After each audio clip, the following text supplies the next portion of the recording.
7 p.m. If you'd all stand at this time for the Pledge of Allegiance and then for 10 seconds of a moment of silence. I pledge allegiance to the flag of the United States of America and to the republic for which it stands, one nation, under God, indivisible, with liberty and justice for all. You just stand for 10 seconds, please. For all of those who have had COVID and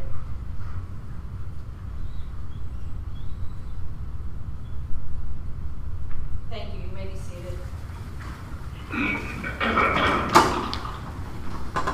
Dan, would you take the roll? Commissioner Hanna? Here. Commissioner Nichols?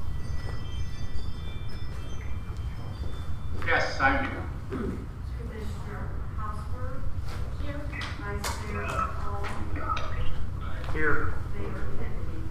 Here. Thank you, Deanne. Our first agenda item is agenda item number 1, presentations. Both the Pinellas County Sheriff's Department and also the Pinellas Suncoast Fire and Rescue are online tonight. So we will immediately start with 1C, which is a presentation of the comprehensive annual financial report for fiscal year ending September 30th, 2020. And that would be Morris Steffens Loveless. Thank you. Hi. Hello.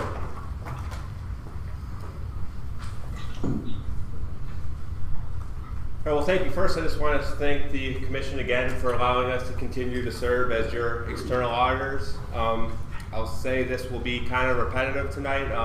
It was a very clean audit, and the city remains in very good financial condition, so it'll be kind of a similar message over and over. I think my clicker's working.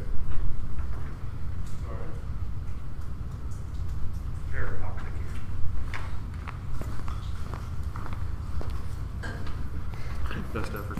Okay, first, just government auditing standards require us communicate certain things to governance, so this communication will serve that purpose. First is our responsibility as auditors, and that is to complete an audit under the appropriate standards and also issue opinion on the financial statements. Management responsibility is to set up a set of internal controls to provide reasonable assurance that those financial statements are materially correct.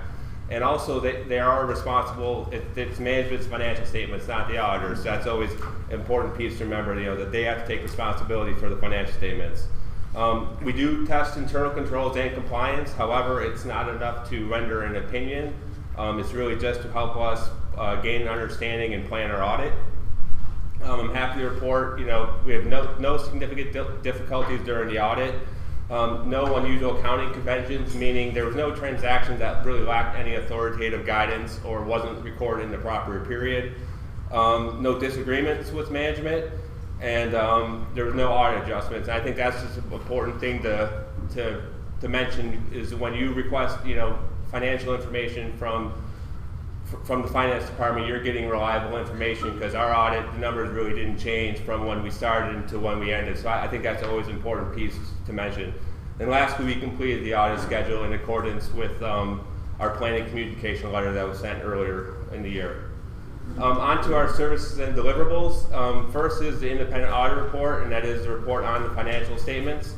That was an unmodified opinion, which that is a clean opinion, the best opinion that you can get. The next report is on internal control and financial reporting and compliance. And again, there was no issues noted with that report, so that's also a clean report. Next is the independent accountants report, which relates to investment compliance with Florida statutes. Again, that was a clean report, no findings noted. And last report is the Auditor General required management letter that also discusses financial condition of the city and other items. And again, that was a clean report, no issues noted. On some really quick financial highlights, really very consistent from 2020, 2019 for both the governmental activities and the business type activities. And this is really if this is the full accrual, if the city was run like a business, so all long-term liabilities are recorded, all long-term assets. I think really the key number to point out is that unrestricted net position as a percentage of total expenses. Governmental activity is very high at 60%, and that really gives the city the flexibility to meet ongoing expenditures. And then the business type activity is a little bit lower, but still a strong number at 26%. The general fund, being the main operating fund of the city, just comparison to 2020 to 2019, again, very similar, numbers compared to prior year. A $0.1 million change in fund balance compared to 0.4. But again, that important number to point out is your assigned and unassigned fund balance as a percentage of total expenditures. You're almost, have a year of reserves, to meet any unexpected changes. Obviously being a beach community and it's hurricane, it's always good to have a strong reserve. So that's, even though it went down slightly, 3% in the year, that's still a very strong number. General fund budget, you pretty much hit exactly your budget. Your revenues came in exactly to the budget, and then your expenditures were $0.1 million under. So really, your spending really matched right up to budget. And at that point, that's really a high level of the financial statements. But overall, again, a very clean audit.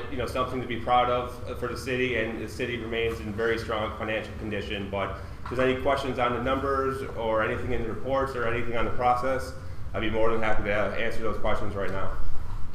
Do any of the commissioners have any questions tonight? Ed, do you have any questions? I think you must be muted. I don't have any questions. I think it looks great, and I wanted to compliment the auditors on a job well done and our finance and staff for doing a great job at financial reporting. Thank you. And to be on exactly to penny is really awesome for the year. I mean, really, that's awesome. If there aren't any other questions, then thank you for coming tonight, and we'll look forward to next year. All right, thank you.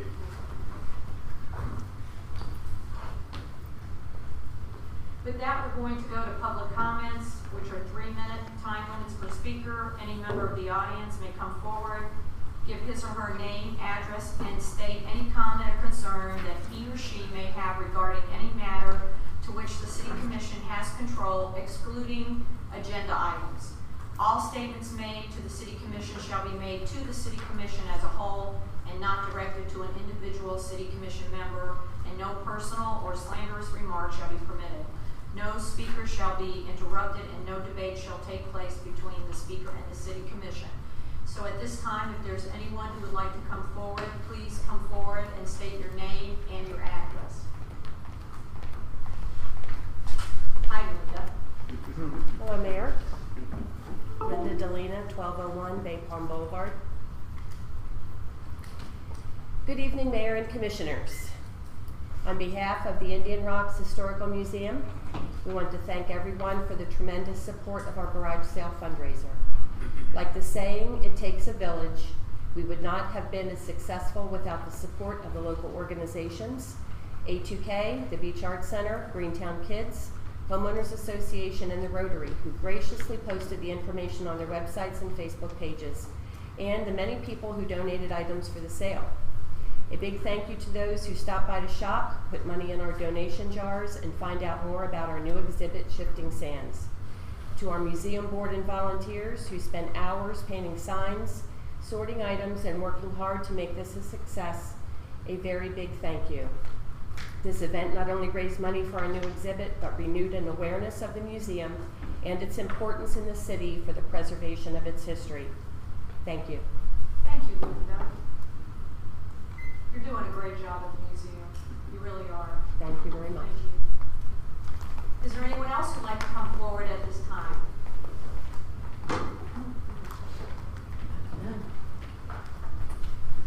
Madam Mayor, Commissioners, Trent Wolfersberger. I'm a resident of Hillsborough County and a property owner at 2 15th Avenue. I just want to thank the Commission for putting the parking decal issue to a work group and for considering changes and amendments to the parking and decal ordinance. I think it's critical that non-resident property owners have continued access to the beach We're going to be talking ramp. about that, Trent, so you can't, we really don't have you talk about it during public comment if we're going to have it as an agenda item. Okay. So I'll My come back apologies, on. but thank you for your consideration. Okay, thank you. Is there anyone else who'd like to come forward tonight? Okay, with that, we will close the public hearing. Matt, is there anyone on Zoom? Madam Mayor, so far I don't see any participants yet. Thank you. With that, we'll go to the report of the city attorney. Randy, do you have a report tonight? I do, Madam Mayor, if you'll just give me a minute. Okay. First and foremost, thank you all for taking the time to meet with myself and Manager Mims in the intervening weeks since the last meeting so that we could bring you a revised draft of what will be discussed later this evening.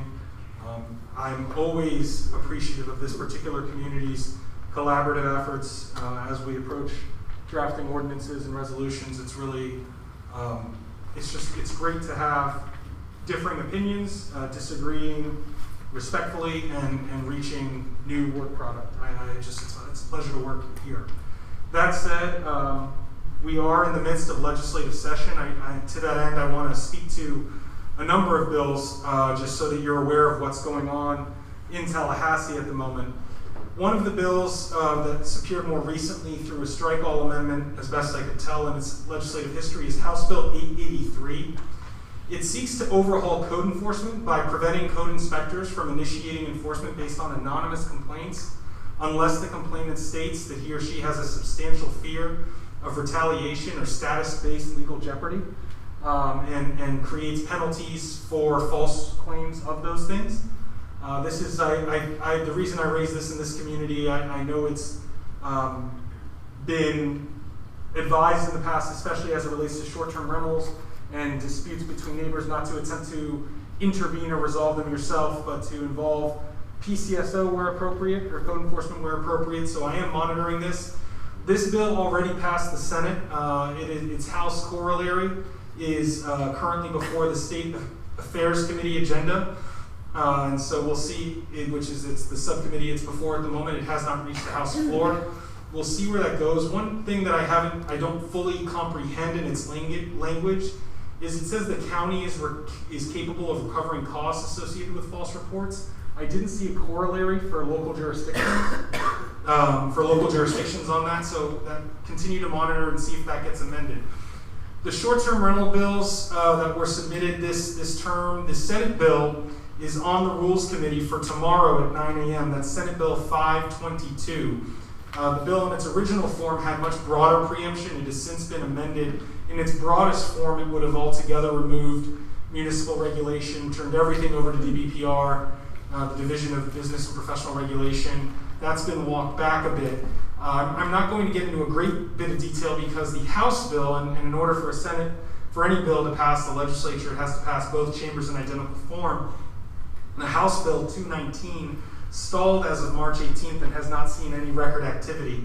It looks like this may likely be another session where, though there is definitely a movement within the legislature to move in this direction, we're not seeing any real political will, especially given some of the public statements the governor has made in the last 2 years on that. There's another bill, Senate Bill 284, which is in its final committee in the Senate, but it's been there since March 24th. And House Bill 55, its identical corollary in the House, is temporarily postponed. Temporary postponement is sort of a weird thing because in some ways it can signal a death knell for the bill, especially this late in session. But sometimes we're just waiting to see the other chamber move and then everything happens all at once.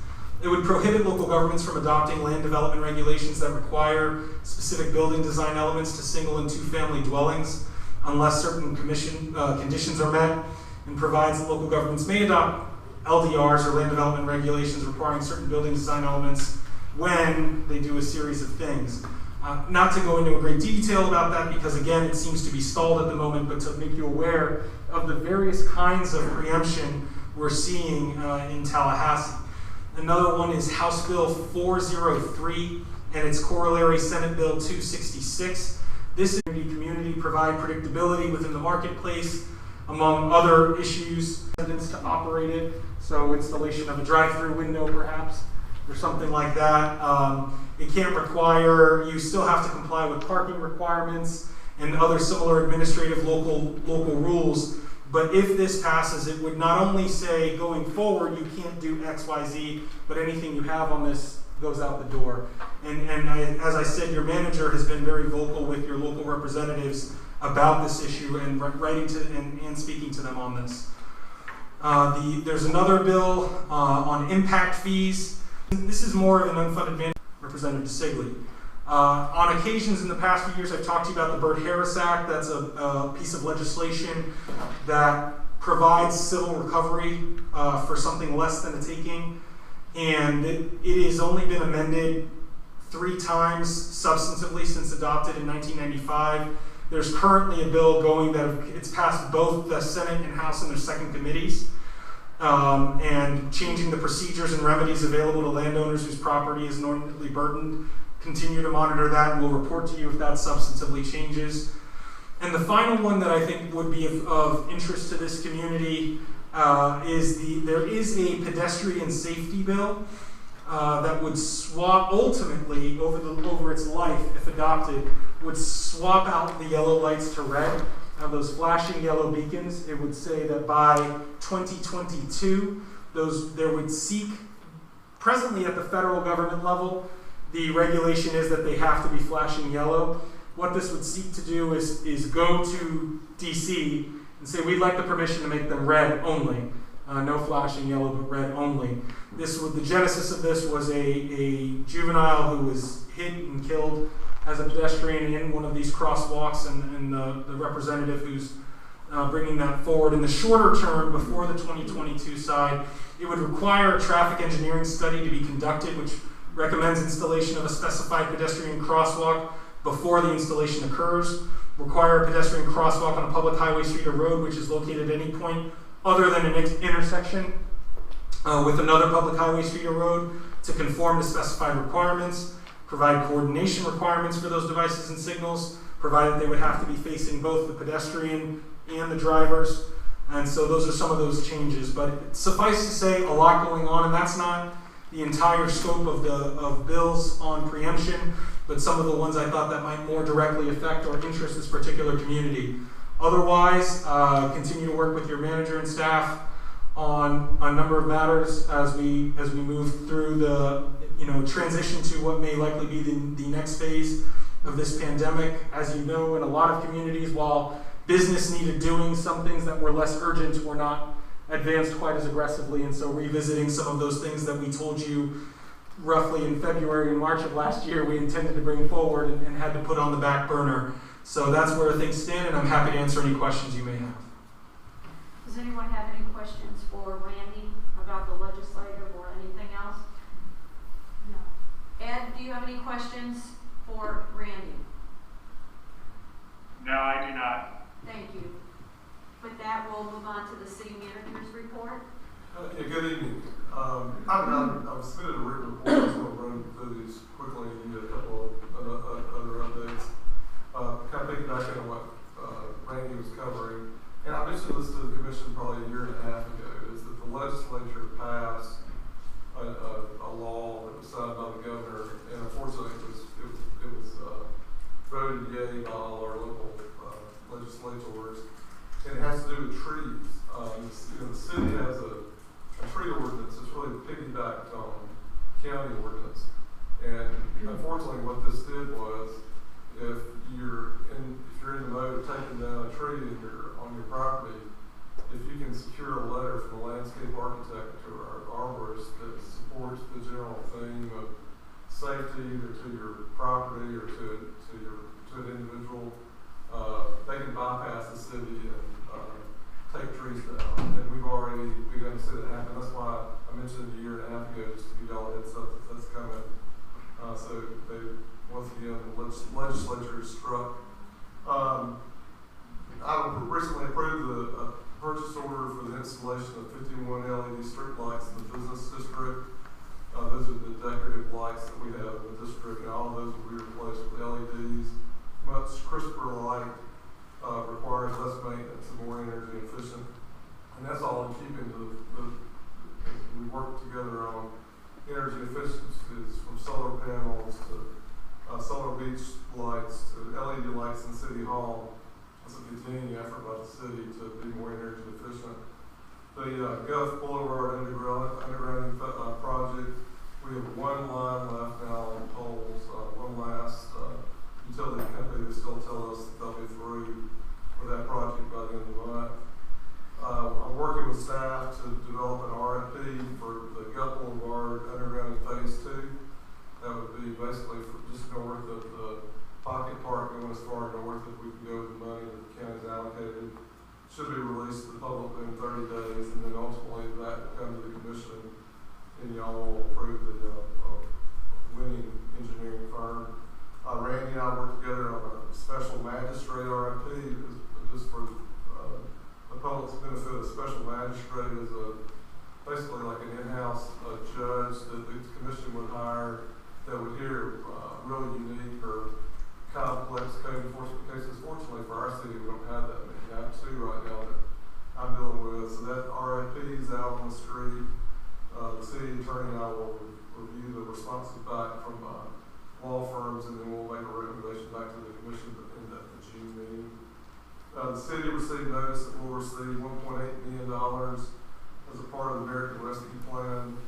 I've tasked Dan Carpenter with figuring out the details of that. We're still waiting on the U.S. Treasury Department, along with every other city in the country, to get the final guidance about what those funds can and can't be used for.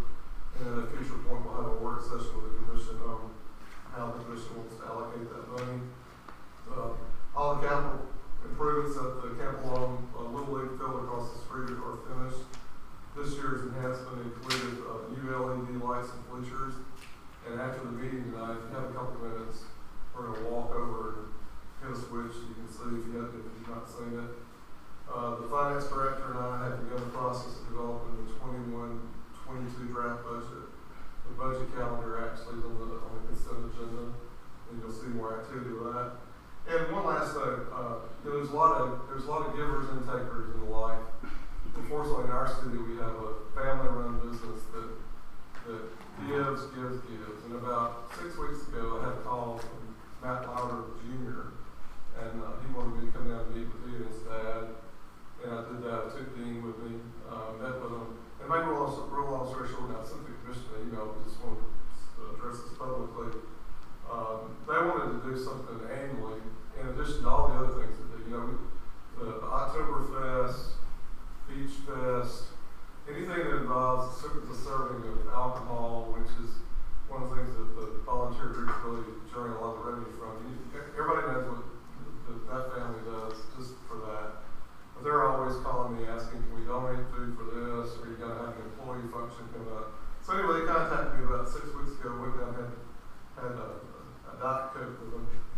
And make a long story short, they have already donated to the city for this year $25,000.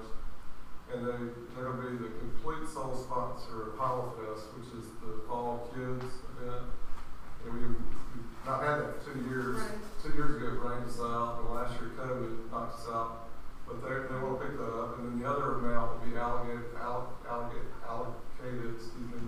to an enhancement project that we're trying to figure out what that is. And it most likely will be some type of art project in town.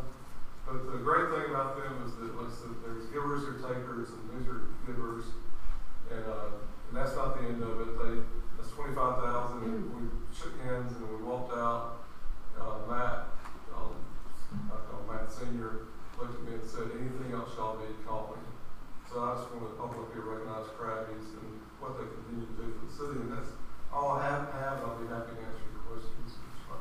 That's wonderful. That was so wonderful that they did that. Does anyone have any questions for the city manager at this time? Ed, do you have any questions for the city manager? No, I do not. Okay, thank you. With that, we'll start with Vice Mayor McCall. Do you have a report tonight? Not necessarily a report, but I just, one thing I would like to note, just to make clear, I was a huge proponent of golf carts. Just something I would like to notate for the sheriff, if he was going to be here.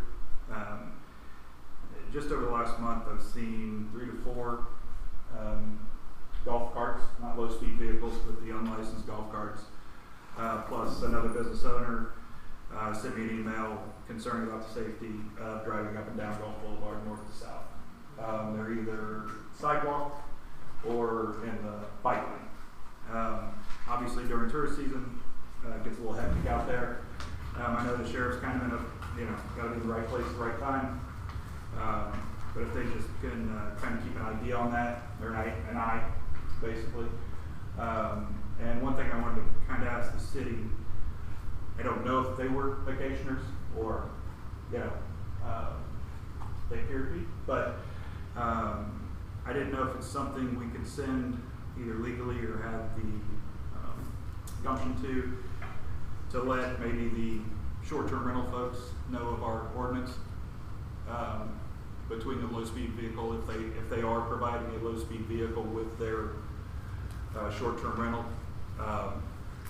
maybe just a short list of our rules so they can either hand them to their tenants each go around. I know I have a couple on my street that have either low-speed vehicle or golf cart provided, and I don't know the people that are coming in week to week have an idea or any thoughts on what they can and can't do with that cart. So just a thought to that. I know we're pretty restricted when it comes to short-term rentals, but just an idea to maybe kind of keep those folks off the street. When you saw the golf carts, did you call or you just made a note of it? No, I was driving myself. Oh, you I tried to stay off the phone. Commissioner Hofnagel, do you have a report? No, I don't. I would like to just express gratitude to the Loader family as well, and also to the city manager and city attorney for the work that they did this week. We had some pretty in-depth discussions. I wanted to thank them for their help. Thank you, Ed. Commissioner I don't Dennis? have a report this evening. Okay. No report?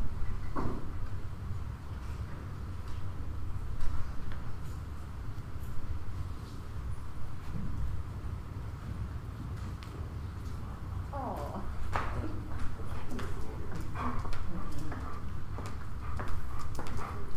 So I wanted you all to meet Luna, my new best friend. Luna is 6 years old, And I got her at the animal shelter about the last week in January. And I went there for a totally different reason. I'm not a dog person at all. I'm a cat person. And I was going with a friend who wanted to do a fundraiser that I grew up with since 3rd grade. And she had lost her son tragically last year, and he was a big animal person. So when we were walking out, I had said to her when we were getting out of the car, I said, I've been thinking about adopting a dog. And of course, since she's known me since 3rd grade, she was like, you don't like dogs. What are you talking about? And I said, I know, I wasn't thinking about it. And what I didn't tell her was that I was thinking about getting a shepherd, but a puppy. So when we were getting ready to leave, I asked the girl if there was, her name was Jen, and I asked her if there was, a mechanism in place if you ever got, I said, for instance, a German Shepherd puppy, if I could possibly adopt her. And she said, I have the sweetest 6-year-old right now. And I said, could we see her? So one thing led to another. And she was a stray. And they found her running. And she wasn't chipped. But for some crazy reason, she knows a ton of commands. And 2 weeks after this happened, my 97-year-old mother got very ill and passed away a few weeks later. So I have to tell you that, I don't know, I think there's somebody out there that does things like this because she basically saved me from myself. That I had to get up every morning and my mother, who is not a dog person either, fell in love with her. And when she met her, the only time she got to meet her, she started talking to her in Italian and just absolutely loved her. So I just, I can't say enough about the animal shelter, and I just wanted all of you to meet her. So if you ever see, she's the sweetest thing in the whole world, and she's my new girl, and she really saved me. So I brought her in tonight so everybody could meet her. So I just wanted to, this is Lady Luna Kennedy. She's very pretty. All right, come on, ready? Come on. Good girl.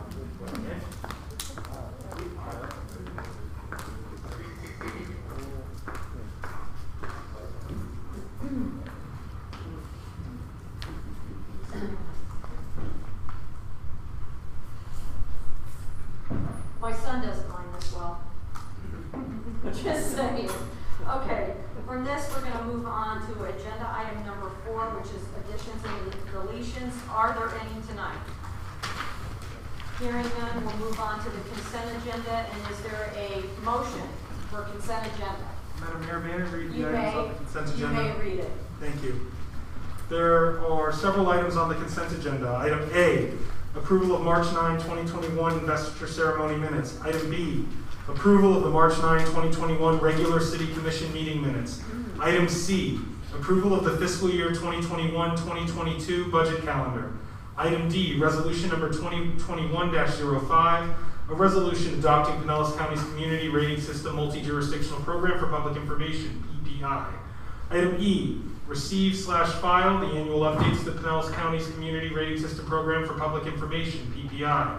Item F, receive, file the annual updates to the Pinellas County's Local Mitigation Strategy, LMS. Item G, accept, file the comprehensive annual financial report for fiscal year ended September 30, 2020. Item H, authorizing the city manager to execute a property lease with the city of Largo for the IRB solid waste operations. Item I, receive, file the Indian Rocks Beach annual progress report on flood mitigation projects in Pinellas County's local mitigation strategy. Item J, proclamation proclaiming May 16th to the 22nd, 2021 as National Public Works Week -- Stronger Together. Items A through J on the consent agenda, Madam Mayor. Thank you, Randy. At this time, is there a motion to approve the consent agenda? I'll make a motion to approve the consent agenda. Thank you, and is there a second? Second. Motion by Commissioner Denise and second by Vice Mayor Kuhal. With that, all in favor? Aye. Motion carries. Okay, with that, we're going to move to 6A, public hearing DOA case number 2021-03, 1203 Bay Palm Boulevard. Randy, would you read this agenda item? Happily, Madam Mayor. Item 6A, BOA case number 2021-03 for 1203 Bay Palm Boulevard. Considering variance requests from section 110-344 sub 4 to allow variances of 5 feet into the 10-foot rear yard setback and 2 feet 6 inches into the 7-foot 6-inch side yard setback to allow for the installation of a swimming pool for the property location at 1203 Bay Palm Boulevard, Indian Rocks Beach, Florida, legally described as Lot 7, Block 84, First Edition, a re-revised map of Indian Rocks Beach subdivision, parcel number 013014420480840070. This is a quasi-judicial hearing, Madam Mayor and Commissioners. This is in a quasi-judicial setting. You are not making the law, but rather applying the law, applying the facts to establish law and criteria within your code. Before we begin, I must first ask if any members of this commission have had any ex parte communications with the applicant in advance of this meeting. No. No. Let the record reflect all have responded in the negative. Apart from incidentally driving by a property in your community, have any of you visited the site of this property for the purpose of evaluating the application before you this evening? No. Let the record reflect all have responded in the negative. With that, will anybody who intends to offer any testimony on this application please stand and raise your right hand? Do you swear or affirm the testimony you are going to give is the truth, the whole truth, and nothing but the truth? I do. Thank you. The representatives having sworn, at this point, I'll turn it over to the city manager. Thanks, Randy. This is a request by John P. Clausen for a variance for side and rear yard setbacks for the installation of a swimming pool. They're requesting the pool encroach 5 feet into a 10-foot rear yard setback, which would leave a 5-foot rear yard setback, and 2 foot 6 inches into the 7-foot 6-inch south setback, leaving a 5-foot setback. The staff recommended this variance. The Board of Adjustment, which is approving your all variances, they heard the case and they recommended it unanimously. There's photographs, images in your packet. I'll be happy to answer your question. Does any of the commission have a question for the city manager at this time concerning?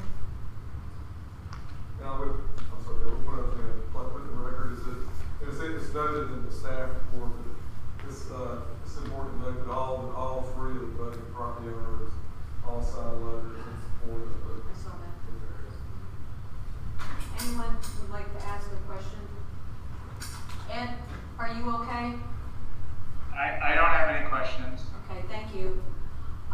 With that, I'm going to open the public comment. Is there anyone who would like to come forward at this time? Well, The no, applicant? The applicant, yeah. Yes.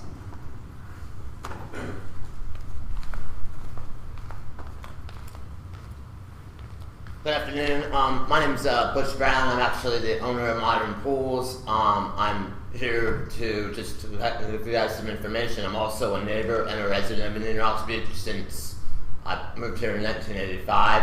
I also am a local business owner here. Just to inform you of that, I own Mel's Beach Gym with my girlfriend Melanie LeBlanc.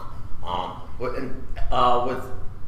information regarding this, this backyard is such a pie-shaped, small backyard that the only way that this homeowner is able to actually put the pool in is for us to get this variance of the 5 feet on the rear and the 2.5 feet on the side.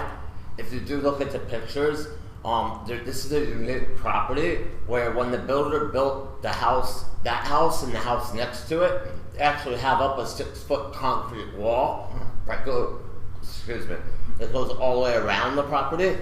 So with that being said, we did seek permission from the adjacent properties. The rear, the side, and the other side, all of them signed off saying that they blessed it. The property that is directly south actually has a pool that also is outside of the code. It actually is 3 feet from the rear and 5 feet from the side. So it kind of fits into the molding of what we're trying to do in the community. So, any questions? Butch. Does anyone have any questions for Butch at this time concerning the pool? No. Okay, with that, I'm going to have you just hang there and we'll go out to public comment and see if anyone has any comments. Is there anyone at this time who'd like to make a comment on this variance? Hearing none, I'm going to close the public comment. I don't know if there's anything else you'd like to say, Butch. You good? Okay. At this time, is there anyone on the commission who would like to say anything or would like to enter into a motion?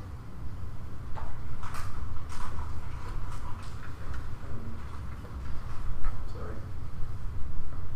I motion to approve BOA case 2020, or number 2020-103 for 1203 Bay Pullman Boulevard. I'll second the motion. Second. Is there any comments on the motion from the maker? No, ma'am. I did view this from a aerial standpoint, obviously, just as Butch alluded, as a pie-shaped lot. Yeah. It seems to be what, is driving the force on this. Denise, do you have any comments? No. My dog has commented. Ed, anything? Because I can't tell if you. Do you have No, anything? I agree that the hardship is created by the nature of the geometry of the lot. Okay.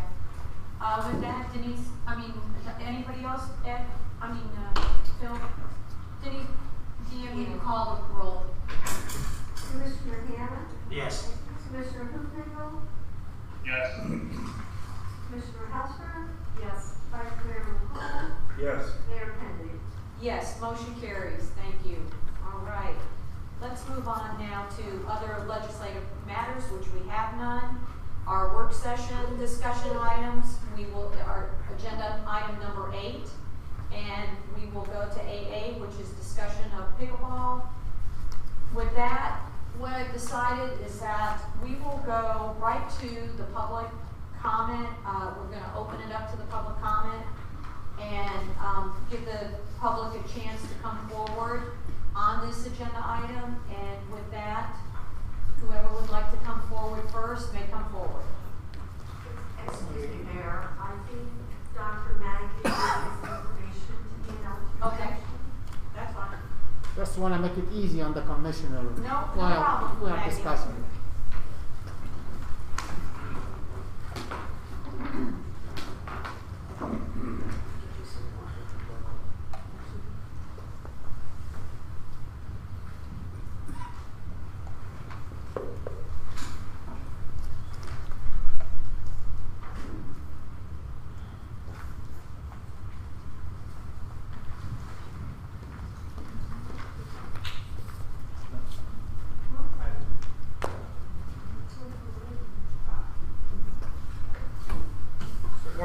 to take one and pass it down, Dave? Hello, Maria. Good evening, everyone. First, I would like to welcome our new commissioner, Dennis Osprey. Thank you. Mayor, commissioner, city manager, city attorney. Excuse me, you're gonna state your name. Name and your address. Maria Hishmati, 315 La Hacienda Drive. As we all know, we have always welcomed all the players at our pickleball courts. However, unfortunately, there has been several altercations happen at the courts where the non-residents disrespected the residents. Also, the non-residents player disrespected one of our best city employees, whom we all love and know, and he has also worked with A2K in many projects, and he is a very kind man. I have been personally present at the courts and have witnessed all these issues, which are unacceptable.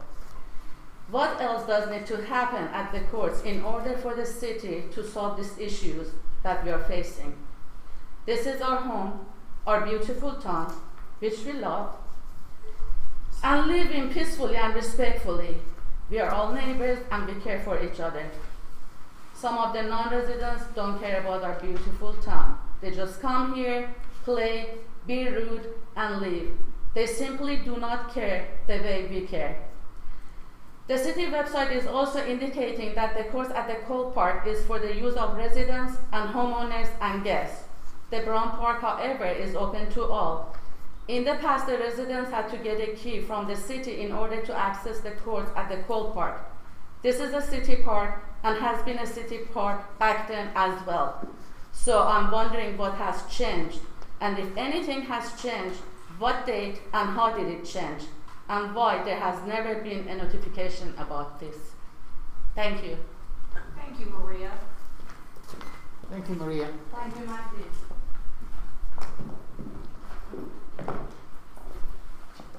Hi, Maggie. Thank you. Good evening, everyone, and thank you, Ms. Mayor, for giving the opportunity and setting up this workshop as a part of your busy schedule. We appreciate that very much, and really appreciate the opportunity to come here to talk. I'm sorry, Magdi Abdul Hamid, 100 Windrash, Unit 3. Sorry to forget about that. Thanks for the opportunity to talk to you guys today, because really this has been, Maria identified the issue, and I also passed around the flyer that we met together as a residents of IRB pickleball players, and most of them are here today, and some of them could not make it, but could be on the Zoom call. We met to discuss the issue because we care. That's the main reason, because we care. Because we care about the city, because we want to play, we want to enjoy, and as you all know, this is the fastest growing sports in US. I used to play tennis many years ago, and I had to say it. Tennis is dying. Pickleball is picking up. So this is where the future is. Young players are turning to play pickleball more than old players. There was a tournament out there in Tampa not too long ago. It had over 1,000 players. 1,000 players playing in one day. We love to host such a tournament in our area here. That would be great for our future economy if we can do that. 1-2 days tournament, if we have the appropriate courts to do that, of course. Anyway, Maria presented the issue, and the issue really is overcrowding, rudeness, etc. You heard that from her. I'm not going to go over that again. So we met to brainstorm some ideas to share with the city. We want to present our thoughts, our ideas, and ask you to help us find the optimum option that will work for the city and also will please us, the residents. We are the residents. We are the taxpayers. And we really should have the right to have the first right to these courts before anybody else. So, in the note in front of you, and I'm sorry, Ed, I didn't know you're not going to be here, otherwise I should send you an electronic file. But in the notes in front of you, we laid out several options. the options goes from the simplest in our mind to the hardest. And the simplest is, can we have these courts basically closed to be for residents only, or for residents and some guests we invite? Option 2, if option 1 is not possible for every day, can we have those courts blocked on certain hours of the day, not the whole day? We don't play the whole day. We only want a few hours every day. If number 2 is hard, can we have those courts on few days a week, certain times of the day? Then, can the city help us adding more courts?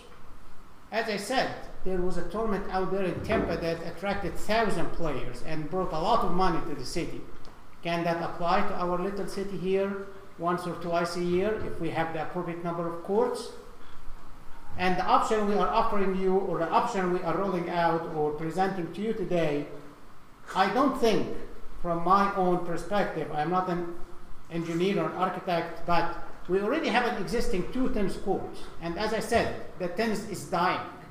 If you come out any day during the week, any time during the day, you will see the number of pickleball players to the number of tennis players is almost 10 to 1. Almost 10 to 1, if not 30 to 1, or 30 to 0, because nobody's using the tennis courts. So all we are asking, can we take one of these 2 tennis courts in Cobble Park here and convert them into 3 or 4 pickleball courts? We don't think it's going to cost much, because the ground is there. It is tennis courts. All we need to do is just draw some lines and convert them into 3 or 4 pickleball courts going by sidewalk. We're also giving you some thoughts about creating or making more money if we can. Can you charge those out-of-towners for the time they play here? This is the play for fee on the notes I passed to you. Can the city, there is a note here too around the parking. Those people come from all over the different towns around us. They use the parking.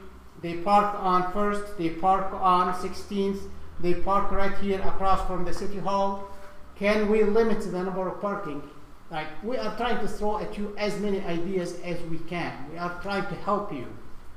And finally, if we, going back to the parking, can we limit the parking to, say, 2 hours a day, or residents only, or even no parking? I know there's another big discussion about parking coming after that, so, well, maybe this could be part of that discussion. Then we also thought about, okay, what's going on with the baseball field? I'm just driving by around the baseball field now, and I can see a little league there, where I don't think all these players are Indian Rocks players. I don't think so. I also drive around on Thursday, and I see senior league. So what's going on with the baseball field? How this baseball field, is it part of Cobble Park? Is it part of the public area, or what exactly? We really want to know more about how these activities are being handled. And the question to the city is, can we form an IRB league ourselves for pickleball and start playing at certain time of the day, at certain day of the week? And finally, in my notes, I brought forward the statement that Maria said about that Cobble Park tennis courts are lighted and may be used by residents, property owners, and investors. Of course, residents, property owners are us. Visitors, in my understanding, those people who are visiting the city, vacationing in the city, staying in the city for several days, several weeks, several months, whatever they are. In my mind, those visitors are not the people that drive over Walsingham Bridge to come play here for a couple of hours and go back. Those are not visitors. And Brown Park is open for all, which means that the city is really differentiating between Cobb and Brown. Brown for all, Cobb for so, and so. So, here are some of the thoughts and ideas, and we are open for the discussion. We are here to have you as partners with us to help us find the optimum solution. So, is it a discussion? Is everybody's going to start speaking up? Well, It's public comment, sir. It's your Right now, opportunity. it's public It's your comments. opportunity to speak, and the council is listening. Sure. thank So you, thank you. Maggie. You're welcome. Is there anyone else who would like to come forward at this time concerning pickleball? Okay, hearing none. Is there anybody on the? Is there anyone on Zoom? Matt? Okay, we'll Madam close. Mayor, there's no commentaries on Zoom. Okay, we'll close the public comment at this time. I'm going to turn it over to Greg. Thanks, Cookie. I think it's important to go back and talk about history a little bit. In 2017, the city completely recoded, repainted both tennis courts at Cole Park and Brown Park, repainted them and then added pickleball lines. That was a request by some of the local residents, and we accommodated after we did that. And it was the right thing to do because, as it indicated, pickleball's, you know, a fast growing sport. In fact, the year that we added the money to build pickleball courts, I had it in my proposed budget. The commission approved it unanimously. And one thing I will tell you, just remind the commission and the public about capital improvement projects, and those were budgeted in 2018, by the way. They were constructed in 2019. The courts were constructed with penny funds, which penny funds, a third of the money comes from tourists, and the rest comes from residents of Pinellas County, not just residents of Indian Rock Beach, but Pinellas County. When we built those, we demolished the racquetball court that was never used. The only time it was used was two very sweet ladies that would take their poodles in the racquetball court visit. And then literally the shuffleball court that was there, it was used twice a year because we had the equipment, so you had to come to public services to get it. So we knew how many times all the time it was used. It was used twice a year by the same person. So it made sense to do that. After we built the pickleball courts, based on concerns, complaints that we had from the surrounding property owners, we installed landscaping and sound barriers to accommodate those neighbors, reoriented the LED lights, did all that, and that was about $14,000. The original construction was $50,000, and we did $14,000.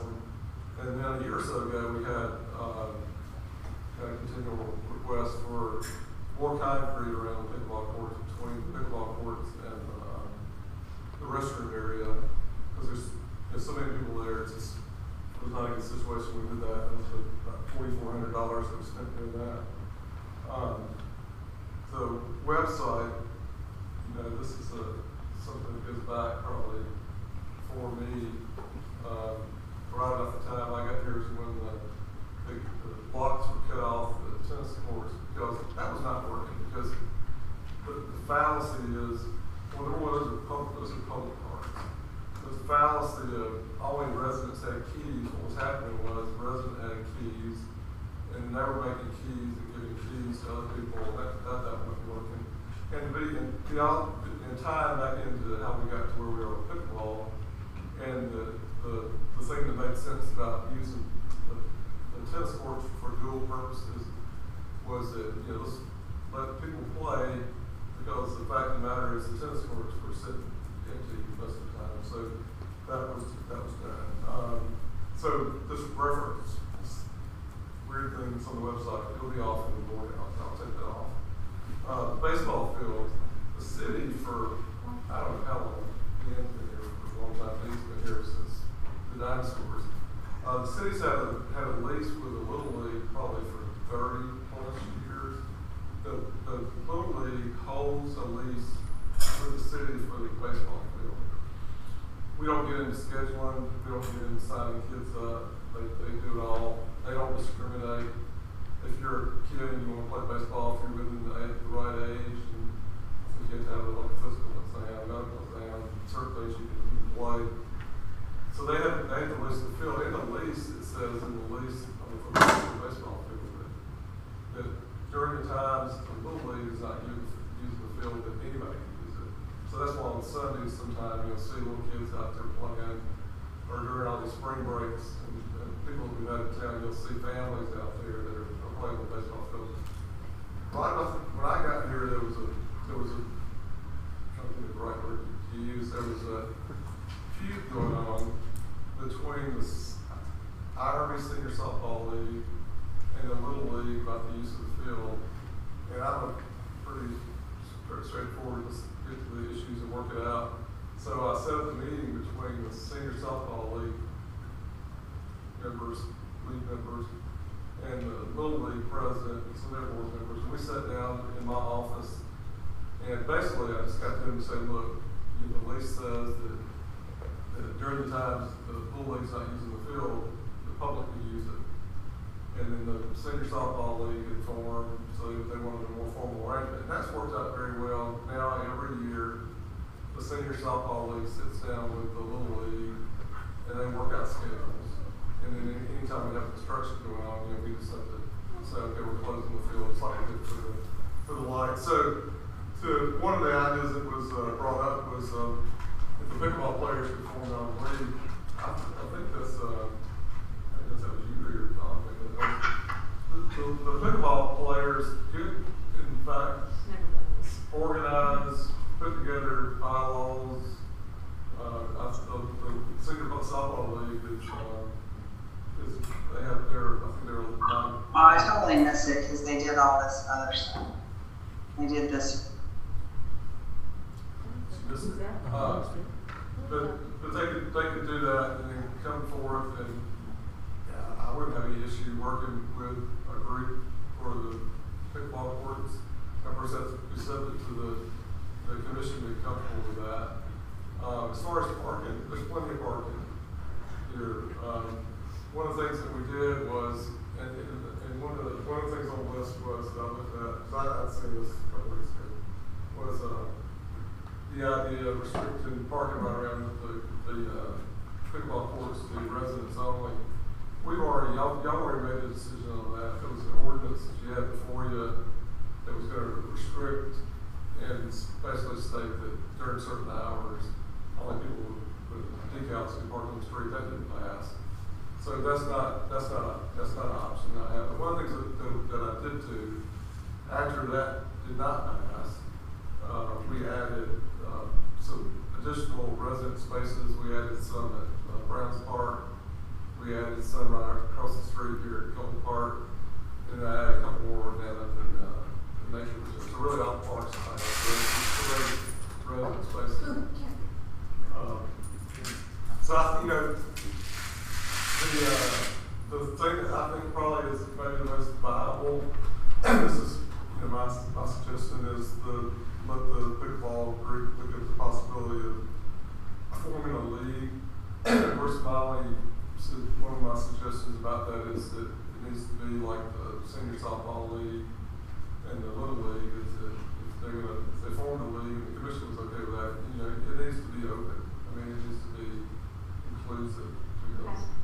So whether you live here or not. Yeah, the softball league. In fact, I think the majority of softball players are not from Indian Rocks Beach, but they make that work. And we all know the demographics of IRB, the majority of the kids now that play in Little League are not residents. So that would be my comments about it. I will tell you, it's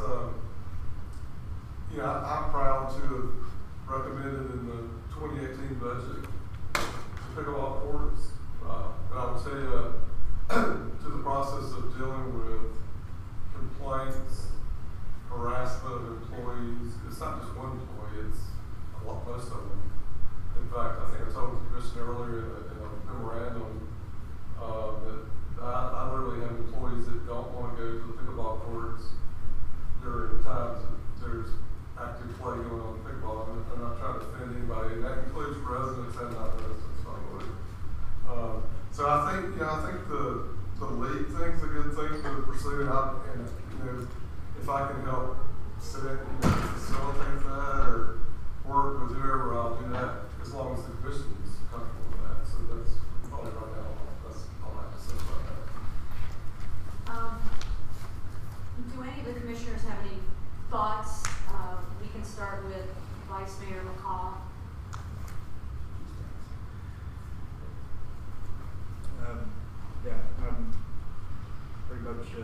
was kind of along the same lines with Greg as far as.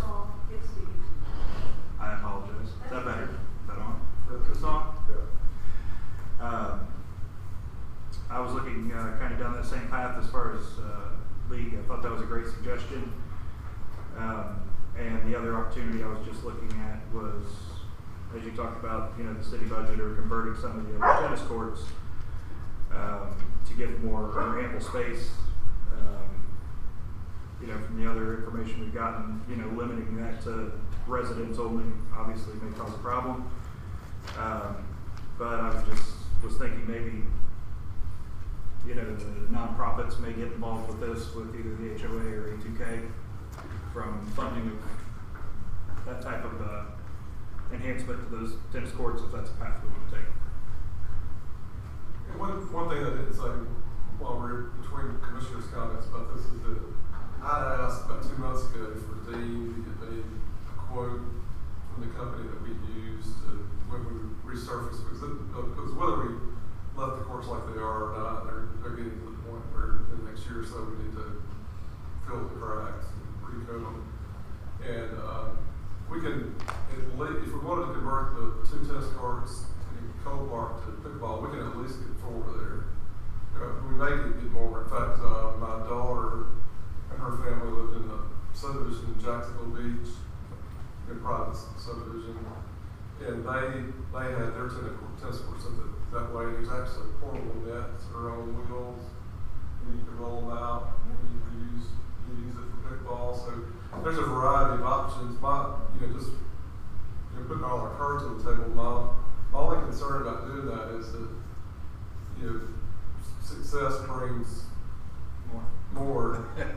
Is that the old saying that if you build it, they'll come, and that's my only concern about that, because they're going to have to step on your toes. But the unofficial ambassador of pickleball is a Seminole resident, and that person's been endorsed different times at different meetings by locals to promote pickleball, and that is what has led to some of the visitors that we have that come over and utilize the court. So I've got the numbers to plug in the budget if we want to go that route. Like I said, but I just want to say publicly that's my only concern about doing that, is that if we convert the 2 tennis courts into 4, possibly 6 pickleball courts, I'm just wondering how that's going to wind up. But maybe at least the possibility of going down the road of looking at local league, whether it is blocked out periods of time, maybe that'll be the offset of that if we have that problem, where there'll be that designated time for leagues like that. Right. Yeah, thank you. You got anything? No, I agree with the league is a possibility. I was concerned about the penny for Pinellas and the fact that the courts and parks and everything belong to everyone, just how we assure we're not going to get sideways with the legal issues. But if the leagues are open for anyone, that would probably solve that. And then obviously rules and regulations. If somebody is going to be acting foolish, they need to be banned from the courts. It's plain and simple. And I don't think we should tolerate that. I don't care where they're from. That's all I have. I guess my only concern is that if you set up a league, you schedule a time, and then you get there to play with your league players, and there's people on the court, like who's going to police that when you're trying to shake people off the court for your league time?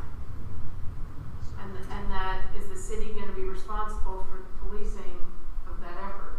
No. Yeah. And that's one of the concerns I had about one of the suggestions of just say that you went the route where it was set up where there was some priority given to IRB residents and said IRB residents and guests. So just imagine that the commission said that, yeah, that's what we're going to do for certain hours. And then we roll into work and somebody calls at 8:05, the city hall comes over and says, there's a group of people that are over at the tennis courts, they're not supposed to be there, because they're not an IRB resident or a guest. I mean, literally I had to send Mike Kelly over and ask for IDs, and then try to match up who's with whom.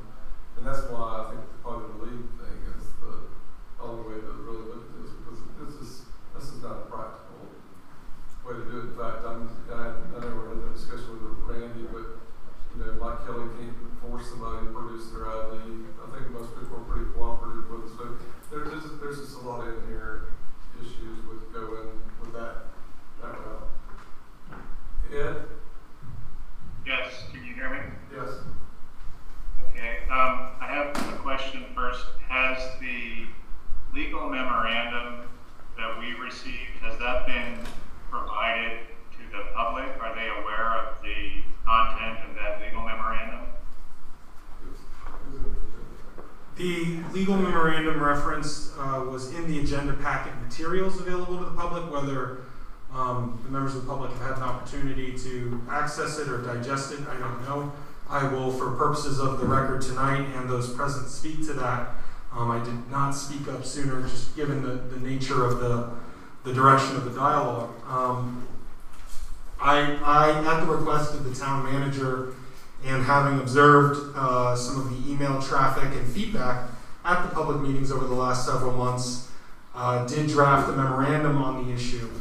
My memorandum focused in two parts. The first part being the legal ability of the town to make a distinction between the residents and non-residents for the purpose of access to a public park.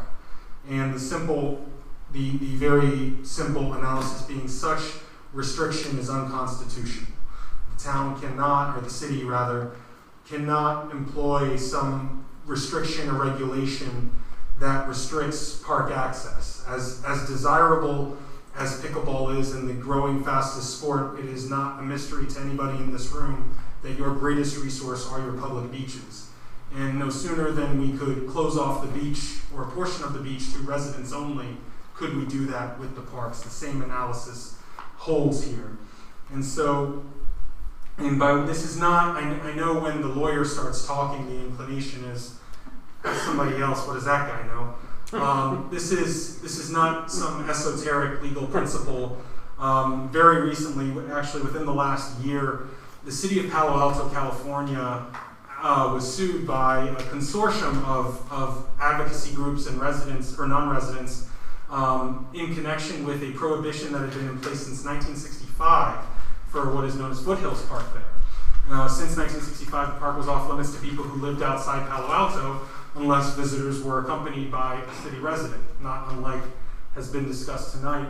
The suit argued that the restriction, quote unquote, traces its roots to an era when racial discrimination in and around the city was open and notorious and violated the non-residents' right to free speech and assembly by preventing them from expressing their opposition to the ordinance in the park and right to gather in the park. And so when they were sued, they promptly entered into a consent judgment, which is to say, they said, we're not going to defend this, we agree, let's figure out terms and move forward. And pretty quickly the city commission approved changing that restriction, and there were several local news articles over there talking about the change and how people expected a flood and didn't see it, and how there was, in the end it wasn't all that different. But the reality remains that in as much as you're talking about restrictions specific to residency, those restrictions, or non-residency for that matter, those restrictions are unlikely to pass legal muster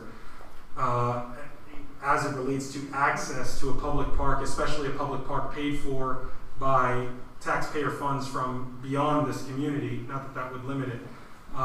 It's tempting. You folks have a lovely community here. There's no other way to describe it.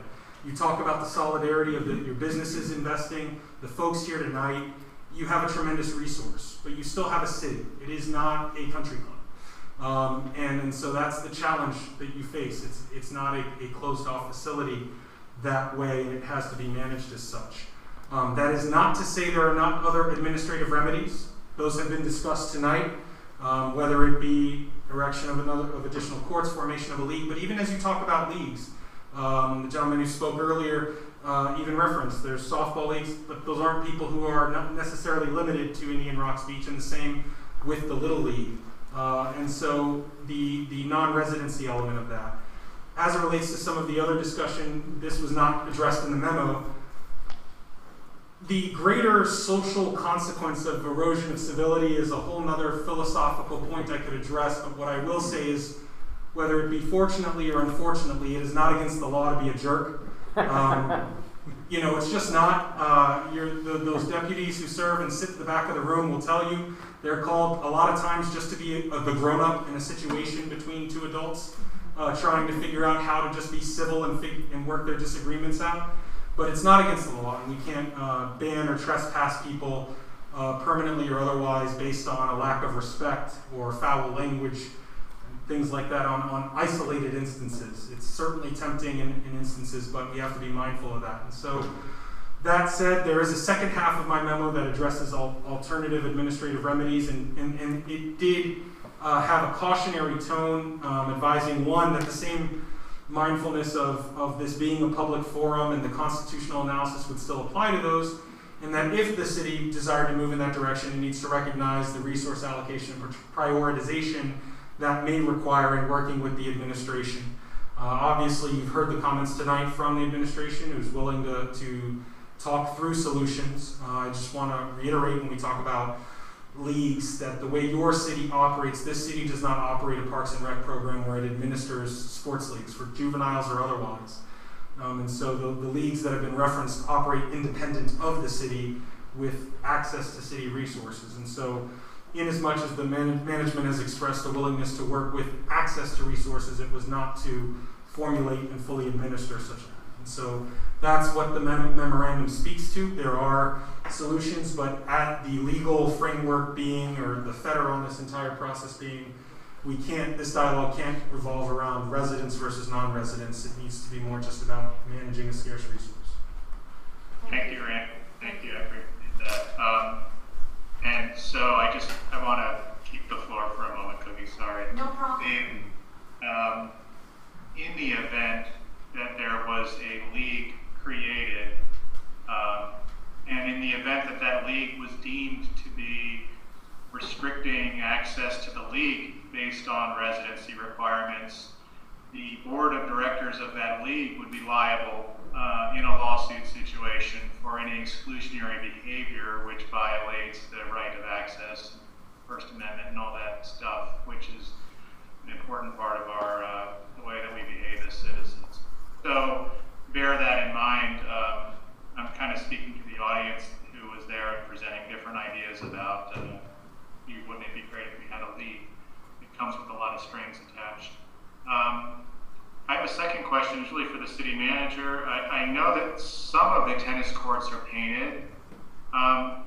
Do those get used for pickleball? I mean, because I've heard that people don't want to use the tennis courts because if the ball gets missed, it's too far to go run and chase after the ball, and it's more convenient to play in the enclosed pickleball court. So my question is, since we painted the tennis courts, are those used for pickleball, or do they sit vacant while people fight over the good court? No, they're used. I mean, the preference pickleball players is to use the new courts, and I get it.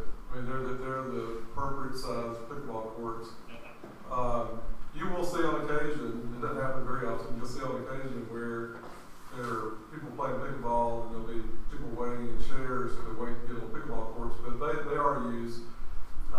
Back in December, January, the 1st of March, I had Mike Kelly go by Cole Park and Brown Park every day at 8 o'clock, 10 o'clock, and 2 o'clock to do like a head count. And by far, all the courts are used, but by far Brown Park is completely underutilized. To give you an example, on December the 9th, 2020 at 8 o'clock, there were 20 people in Cole Park. At 10 o'clock, there were 24 people in Cole Park, either on the pickleball courts or playing on the tennis courts, or a combination of both, or neither. And at 2 o'clock, there were 6. And at the same time, at Brown Park, at 8 o'clock, there were 6. At 10 o'clock, there were 6. And at 2 o'clock, there were 0. And I'll provide this to the commission later, but it clearly shows that the preference is Cole Park, and the definite preference is the pickleball courts themselves. But they are all used, but some used more than others. Thank you, Greg. I appreciate that. That's kind of what I had suspected.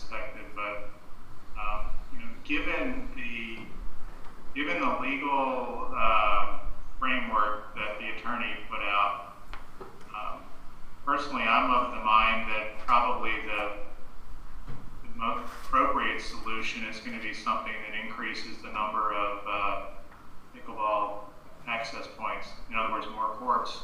I understand, Greg, what you were saying about if you build it, they will come. In terms of parks and recreation and meeting the lifestyle and exercise needs of our citizens, I feel like that might be the best way to help serve our constituents better. I don't feel personally that access restriction is going to be legal or preferable. Anyway, I'm going to cede the floor. Thank you for the time. Thank you, Ed. Phil, do you have any comments? Have you? No, I did. You did. Is everyone spoken? So, we started,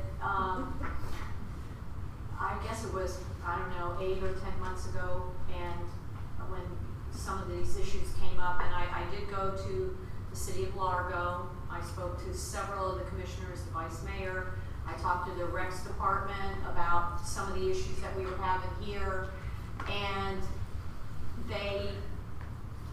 theirs are being underutilized they cost money, ours don't. Some of theirs are inside, some are outside. They like it here better. I think they like playing with all of us. So, you know, I mean, it is what it is.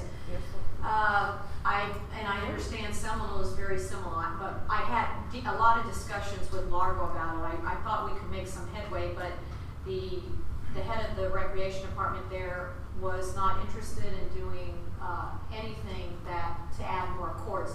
She did not feel that in the big realm of things, there were other recreational activities that were more important. And I'm just, that was Largo. So then Magdi invited me to come to a meeting, and there was probably 20 people there that play pickleball courts. In fact, some residents that they own homes, but they go back and forth, and they're not exactly they're not voters or anything like that, but they live here half the year and who have come to enjoy playing pickleball too.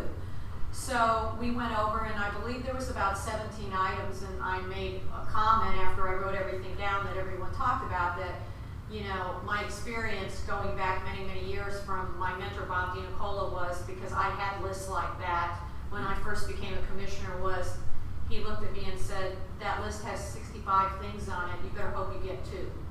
And so you did condense the list, and then I went in and had 2 meetings with Randy, our city attorney, and Greg, and the legality of the situation, the fact that we use Penny for Pinellas money to build the court,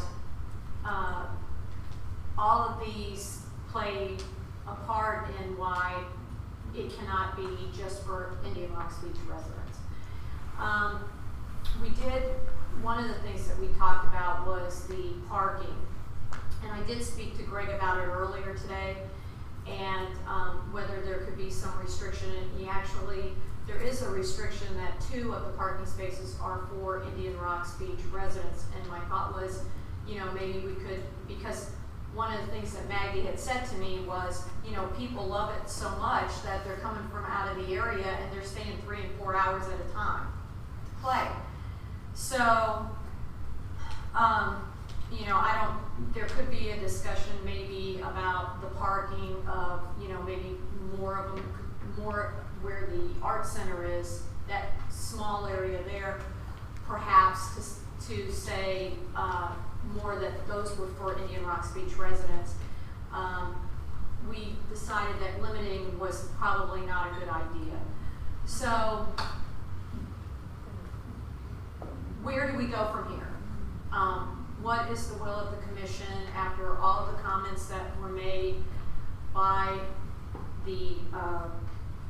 those that were speaking, and also from the commission? This is a discussion item.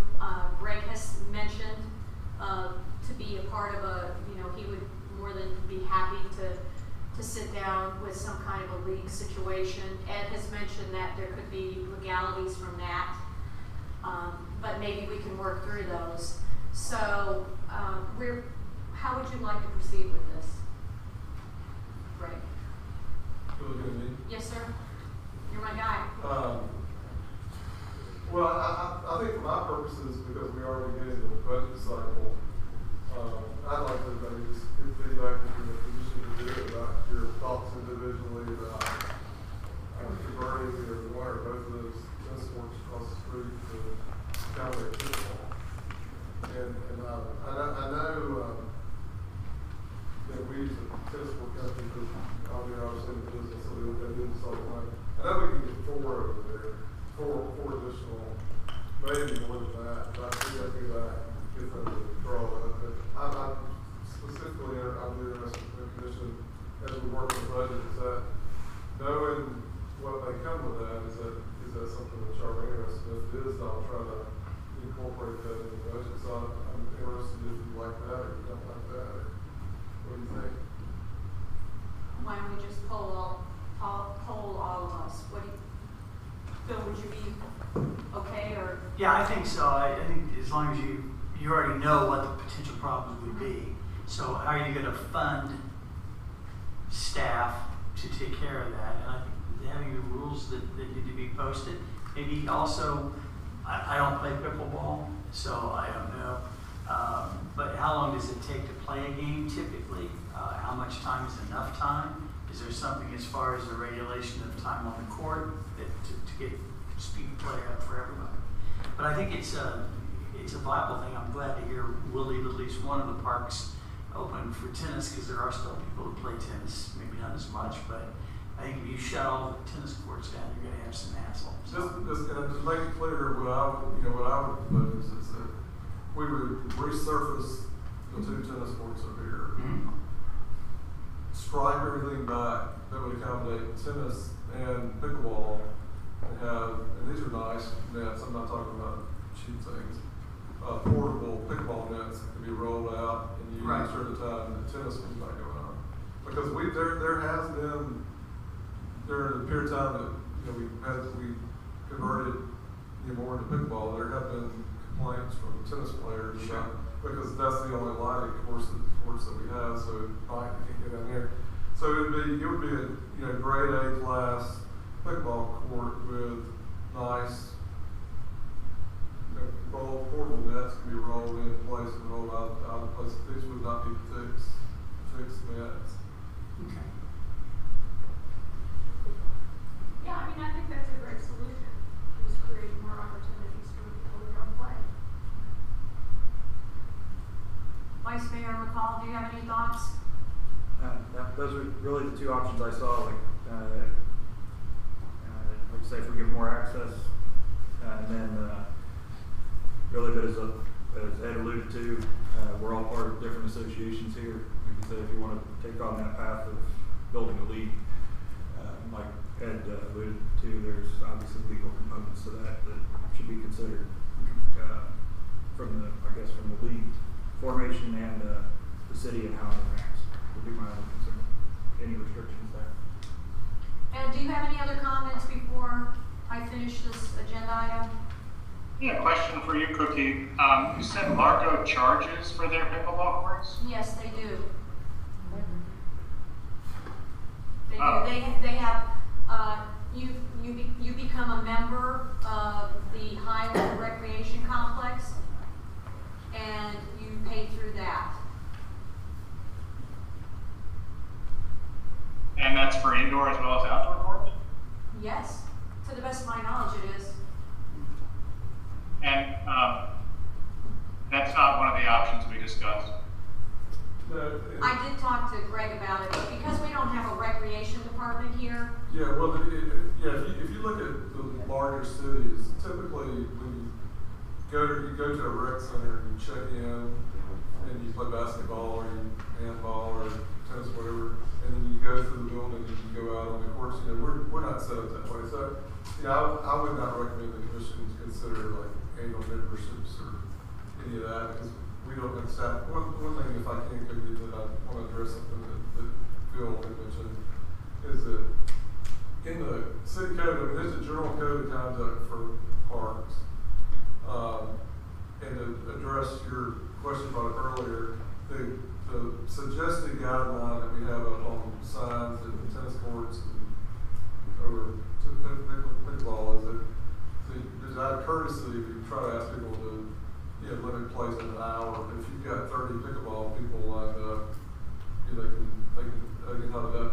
But as far as people's behavior, there have been occasions, and there haven't been many in the last couple of years, but situations for like a skateboard, for example, where people have climbed the fence, jumped in. I would go over, I'd send somebody over, and they would politely tell us to go do something to ourselves. And then I would call the deputy, we trespass them where they don't get to come by. We had teenagers one time that actually lit off an explosive in the skate park. They got trespassed and cuffed. So, other than general things, staff was not going to babysit people in park facilities.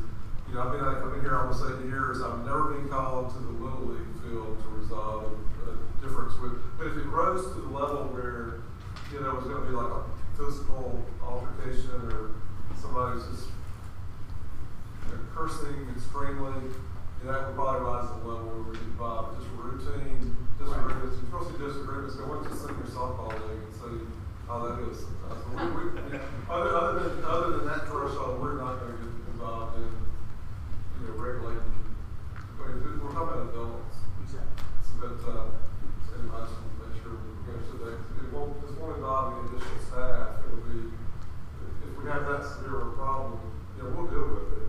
And I can trespass people about it too, but very rarely is that going to happen.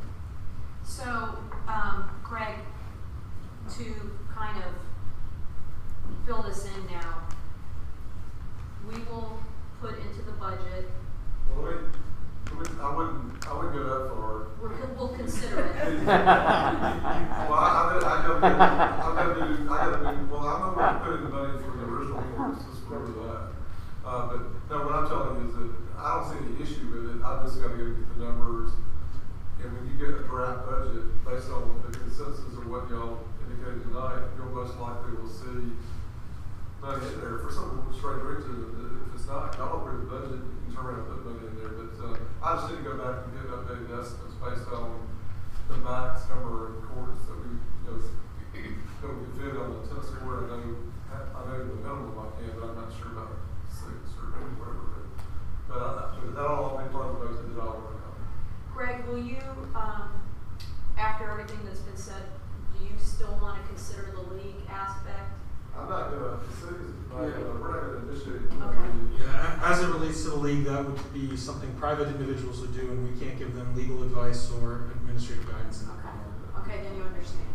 All right, I think then Sorry. Yes, sir. I apologize. With respect to the leagues, are we going to take a position on whether, in the event that a league is formed, would we be open to discussion with that league on some type of a league reservation basis? We didn't really discuss that.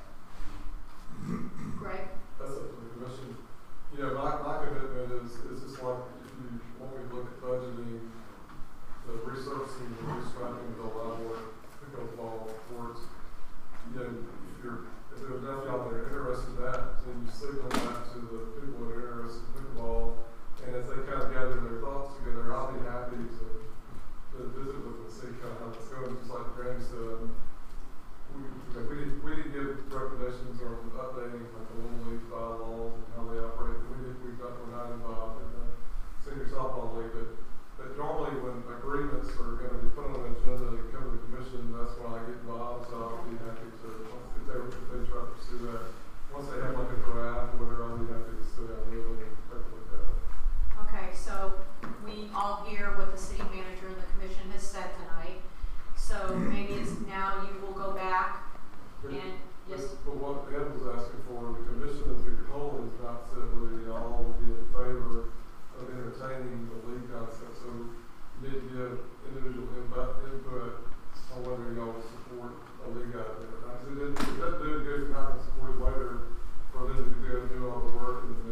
it, so no, we're not interested in the league. That's what it says. Okay. Well, yeah, I mean, I think the league idea is very good. And I think if you're going to put together a league and then put together your play schedule, what days and what times you want the courts available for your league to play, and then that's something that the commission then could vote on. Okay. Joe? Vice Mayor? Yeah, definitely. Yeah, be open to reviewing it. And like I said, we'll just kind of have to see once it's drafted, you know, what that would look like. Okay. Are you okay with that? Okay, so we are all engaged to entertain. You will go back and put together, If they so desire. If you so desire, and we'll move from there. How's that sound? And I would just add and forgive me, the lawyer moment. What any private individuals do is their decision. The Commission's expression of a willingness to entertain the idea is by no means a guarantee or an assurance that any proposal submitted would be accepted. If, for example, and I'm not suggesting anybody would be this unreasonable to say, we formed a league, we would like the courts from 9 a.m. to 5 p.m. 4 days a week. I doubt that's something you're looking towards. Beyond the administrative element, from a legal standpoint, whether I'm your town attorney or somebody else at whatever time that should come forward, you're going to be looking at issues of insurance, indemnity. It would have to be something professional, and I say that to say I know lawyers get in the way of things a lot, but there's this inclination at times that can't we just do this by a gentleman's agreement?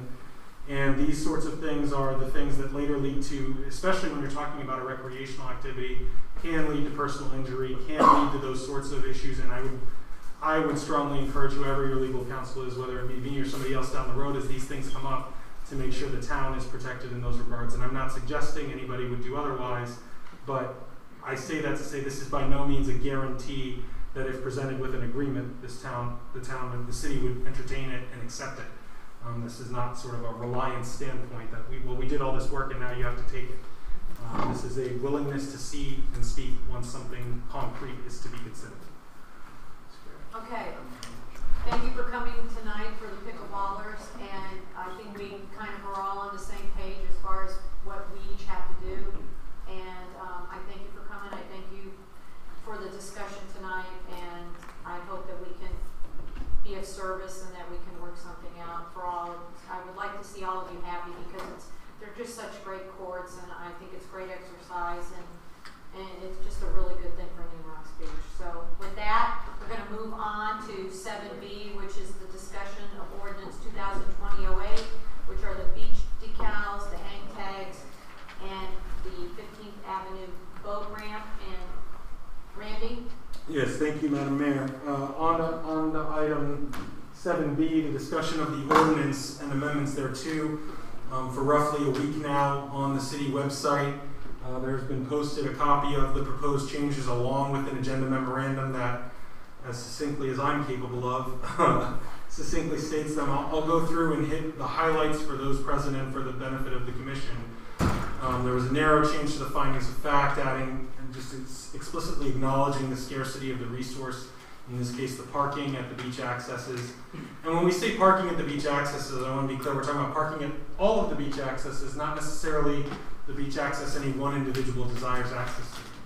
Parking by permit decals generally. So the four issues that came, the four core issues that the commission addressed through its feedback and in response to citizen feedback. The first was the boat docks. There previously was a requirement in the ordinance that to load, or I can't think of the word right now, but launch. Thank you, launch a boat at the boat docks, that you needed a parking by permit decal. That requirement has been removed. You still have to be a resident or property owner, but the boat that the vehicle that your decal is on need not be the same vehicle you launch your boat with. This is going to be more of a common sense enforcement. If somebody comes in with tags that say, Washington State, and they're wearing Washington State T-shirts and everything else, there might be a question as to, are you a property owner or resident? If so, at that stage, then if it is an issue enough, the code enforcement specialist may ask, just can you let me know which address you're affiliated with. So getting out of the need for a parking by permit decal for launching a boat. The second issue were hang tags. This were the temporary hang tags to allow for temporary parking on the beach accesses. To use Greg's terminology, the city has gotten out of the business of issuing hang tags. There is no hang tag system in this ordinance. Instead, anybody can park in the appropriate spot on a beach access, that is a property owner spot or a non-resident or property owner spot for up to 3 nights in a row. And so there is no need for the temporary parking decal. A single night, 2 night, or even 3 nights of parking in a spot will not require anything further, except the limitation is you cannot be in the same beach access more than 3 nights in a row. Not the same parking spot, so just moving over one spot within the same access won't do it. You'd have to find another beach access if that's really, if it's that important to be parked on the west side of Gulf Boulevard. So that's the second one. The third and fourth sort of overlap, and that is the parking by permit decals generally. What has been done in the previous ordinance, only a year-round resident or full-time resident, as that was defined based on the criteria necessary to establish such residency, could get a parking permit. There were some administrative interpretations that created some confusion, and so to address that confusion and ensure that there is not a misunderstanding, the distinction now in this proposed ordinance, and again, this is a work session item. This is not first reading or second reading. This is an opportunity to say, is this the direction the commission desires to go? The first is for property owners who are year-long residents or year-round residents, or as some others have suggested it be referred to as homesteaded residents. The requirement is that you, with sufficient proof of your of the property tax roll record showing that you own the property appraiser's record showing that you own the property, you can get and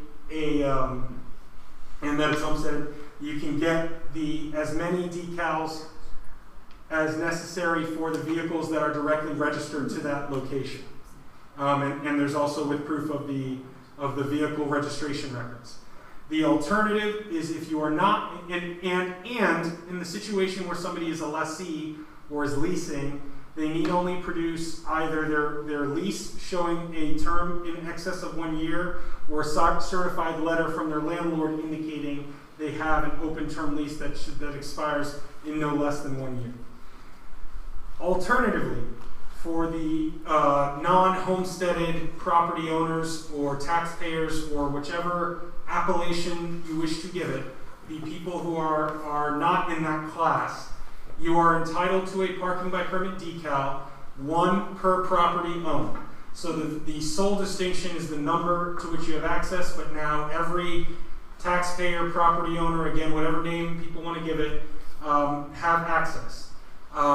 Speaking with the town management and town staff, or city management and city staff, before this change at present, there are presently under the ordinance that would be amended, there are an excess of, I want to say, 2,500 permits in circulation presently. Is that correct, Greg?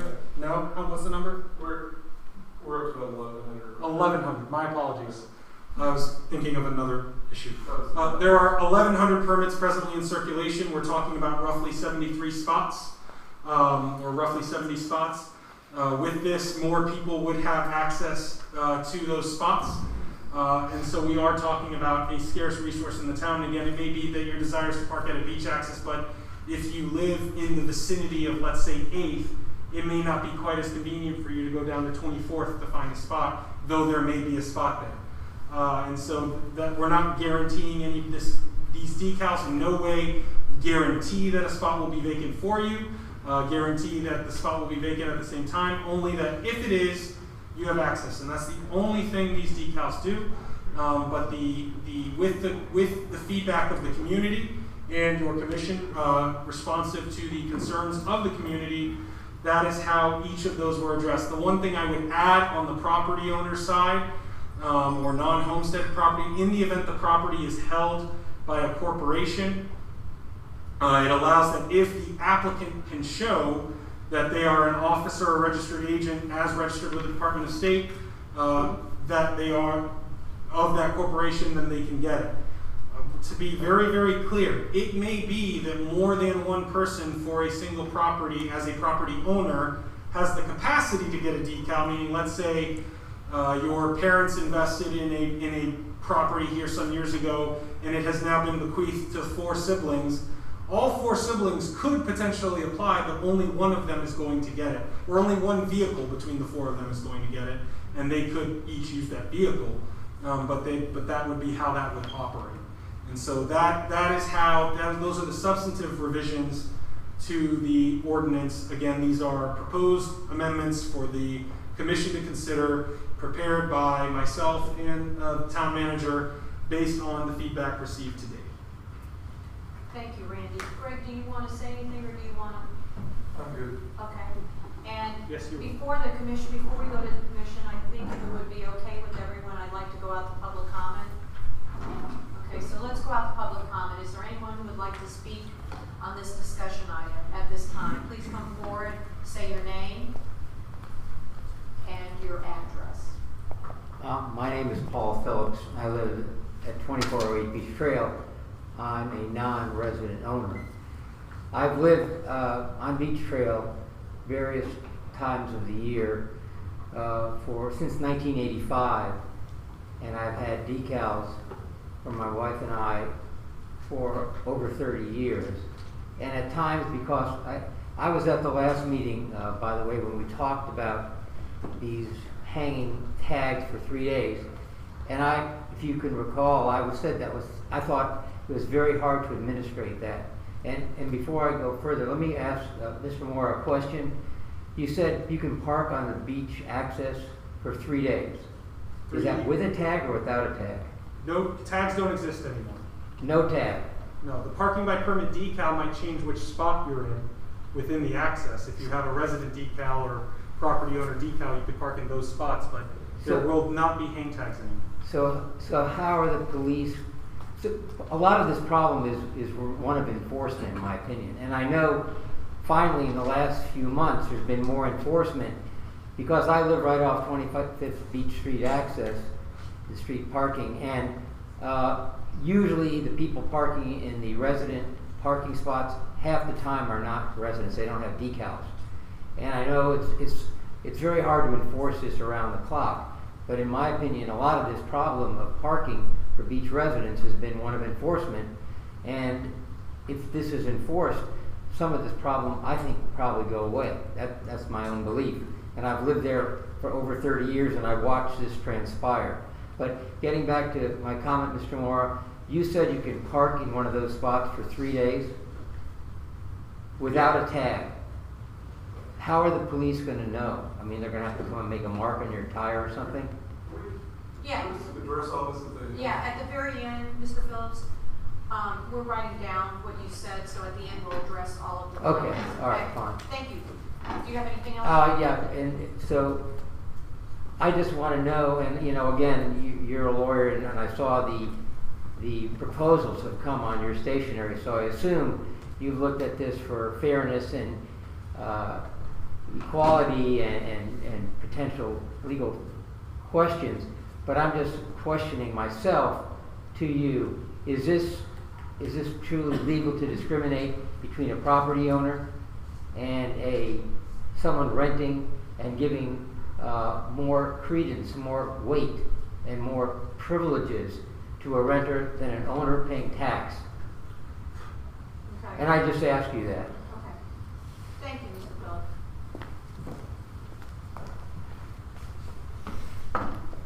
Madam Mayor, Commissioners, Trent Wolfersberger, property owner at 215th Avenue. Yes. I would just like to thank the Commission for hearing the comments of property owners and residents and putting this to the working group and coming up with potential solutions, fixing the boat ramp issue and one parking decal or resident permit, whatever we want to call it. Thank you. I think that answers my problems, and I know it answers many others, but the boat ramp was a big issue for me. So I'm glad that's been discussed and put to the work group. Thank you. Thank you, Trent. Is there anyone else who'd like to come up at this time? Please come forward. Hi, Rebecca. Hello. Rebecca Saker, 368 La Hacienda Drive. I just want to thank the commission for working so hard on this, and I just want to tell you a little bit about our personal experience because we've lived here for 10 years and have had a terrible time up to this point trying to get to be on the beach and get a parking space.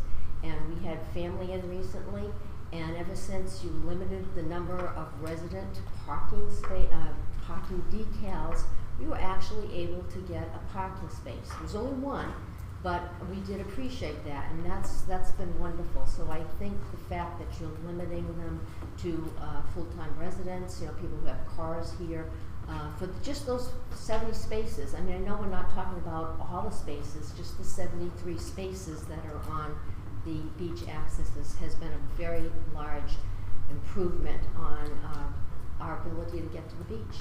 So thank you very much. Thank you, Rebecca. Anyone else who'd like to come forward, please come at this time.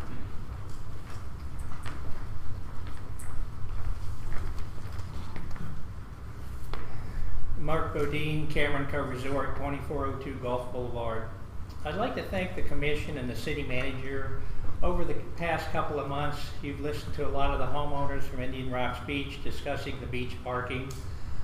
You put it on the agenda for some changes, and I compliment you on that.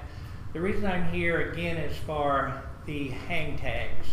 Cameron Cove Resort is a different animal in Indian Rocks Beach. It's a timeshare resort. We have over 2,000 owners that are weekly owners at Cameron Cove. I am not in favor of completely getting rid of the hang tags. We got hang tags from the city that we would hand out to some of our residents that needed an additional parking space. We would take that car information, vehicle make, model, color, license plate number when we issued the tag. We would know who had that tag and who was parked in the beach access, usually on 24th Avenue. By eliminating the tag, anybody can park there, and I'm sure the sheriff will have a difficult time trying to understand whose car that is. We know exactly if they're in our resort, who they are and where they are and what car they have. Recently, the city has charged for $5 a night with a 3-night minimum on our maximum on parking. I have no issue with the charge for the fee. Our problem is our residents are deeded owners in the city of Indian Rocks Beach, and they have weekly ownership. They check in Saturday and they check out the following Saturday. So a 3-night stay would not really benefit us.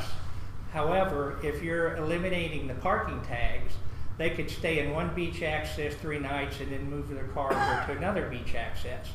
Again, their vehicle would not be identified, and that would kind of defeat the whole purpose. To give you an example, we had an elderly lady who contacted the resort about an additional parking spot recently. So I told her, I said, well, you need to contact the city and get the permit from them. It's $5 a night, and then there's a convenience fee for issuing the permit. She did that. She did everything. She checked in on Saturday. She left her permit at home. She said, well, what can I do? I said, well, City Hall is closed on the weekends. Unfortunately, you'll have to go down Monday and see if they can reissue you a permit. She couldn't do that because her friends and family was coming in Saturday and Sunday.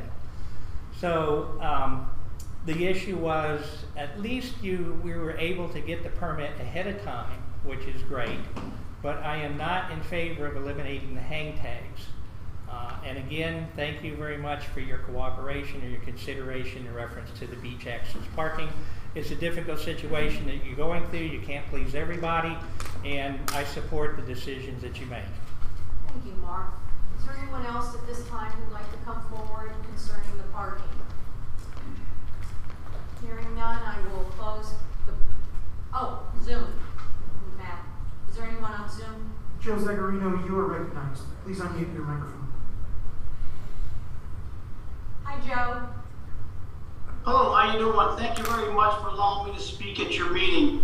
I've been a resident, everybody dances around this word resident, owner, resident, homeowner, whatever you guys want to call us. I've only owned my place for 6 years now in Indian Rocks Beach, which is, let me clarify that. Windrush Boulevard. And I feel like I'm discriminated against a lot of people who are just owners. I rent my place out for 3 months out of the year. The people don't get a tag. I was told by City Hall that the reason why you guys changed this was because of the uses of the tags being switched from car to car. If that's the biggest issue that you have, then get those people and violators and charge them for it. Remove their tag. Take care of that. Don't hurt the people who pay the taxes, who do everything by the books, like myself and a lot of others.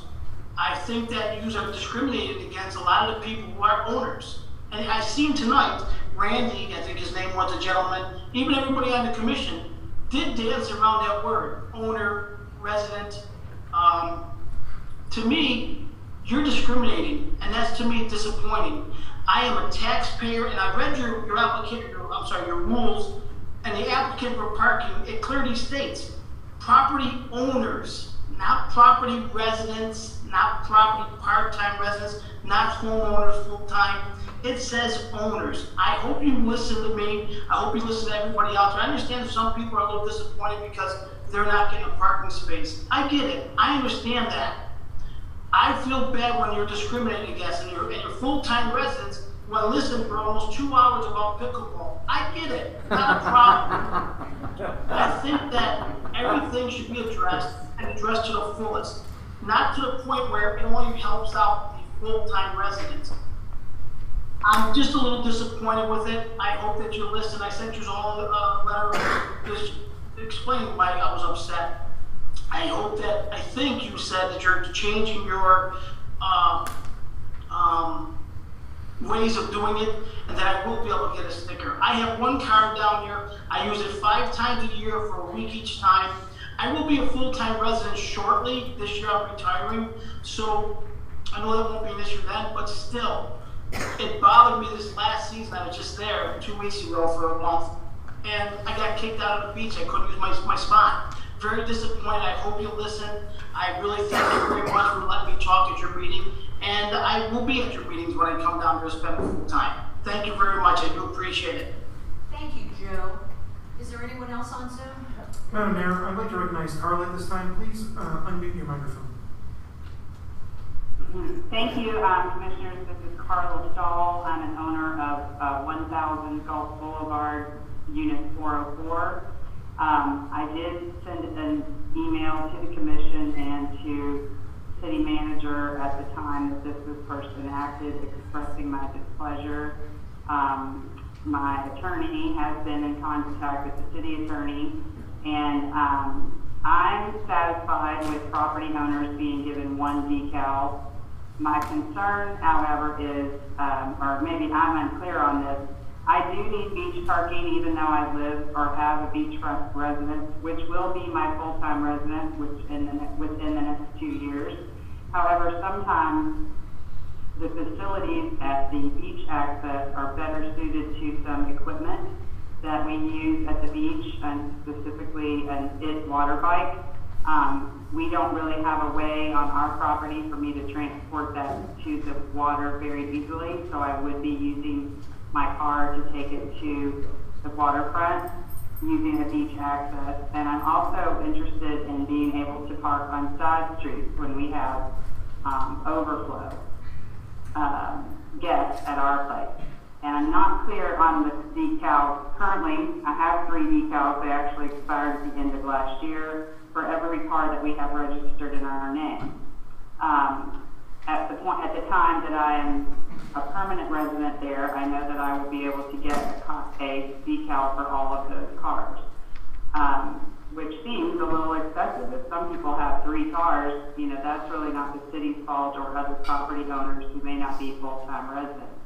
I am satisfied with 1 decal, but I may not, and for my parking at the beach access, considering this special equipment, I will only be able to use 1 car there because it's the only car that transports this specific equipment. However, at any given time, I may park any one of my vehicles on a side street in order to ensure that my guests at the Reef Club have access to parking there. Our parking there is very limited, and one unintended consequence, I'm sure is unintended, but one consequence of this parking situation and the fact that we're now ticketing people on the side streets, et cetera, at a higher rate is that more and more people are coming and trespassing on our property, which we are attempting to remedy, but it is costing our association money in order to secure our property when this was not as big a problem in the past.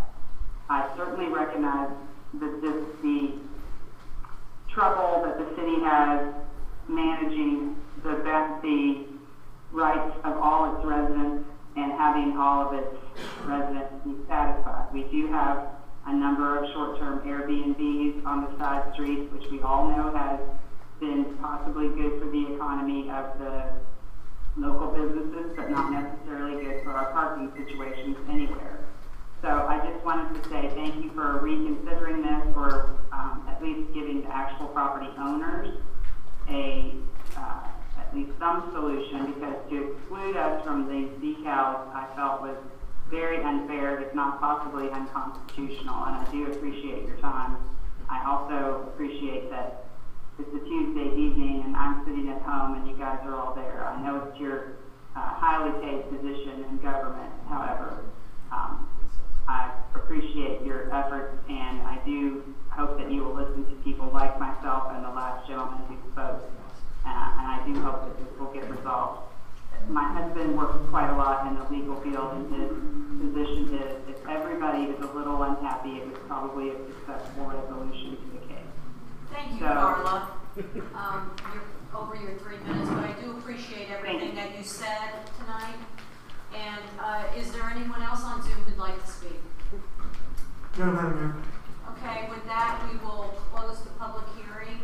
And Greg, I'm looking for you to kind of answer some of those questions.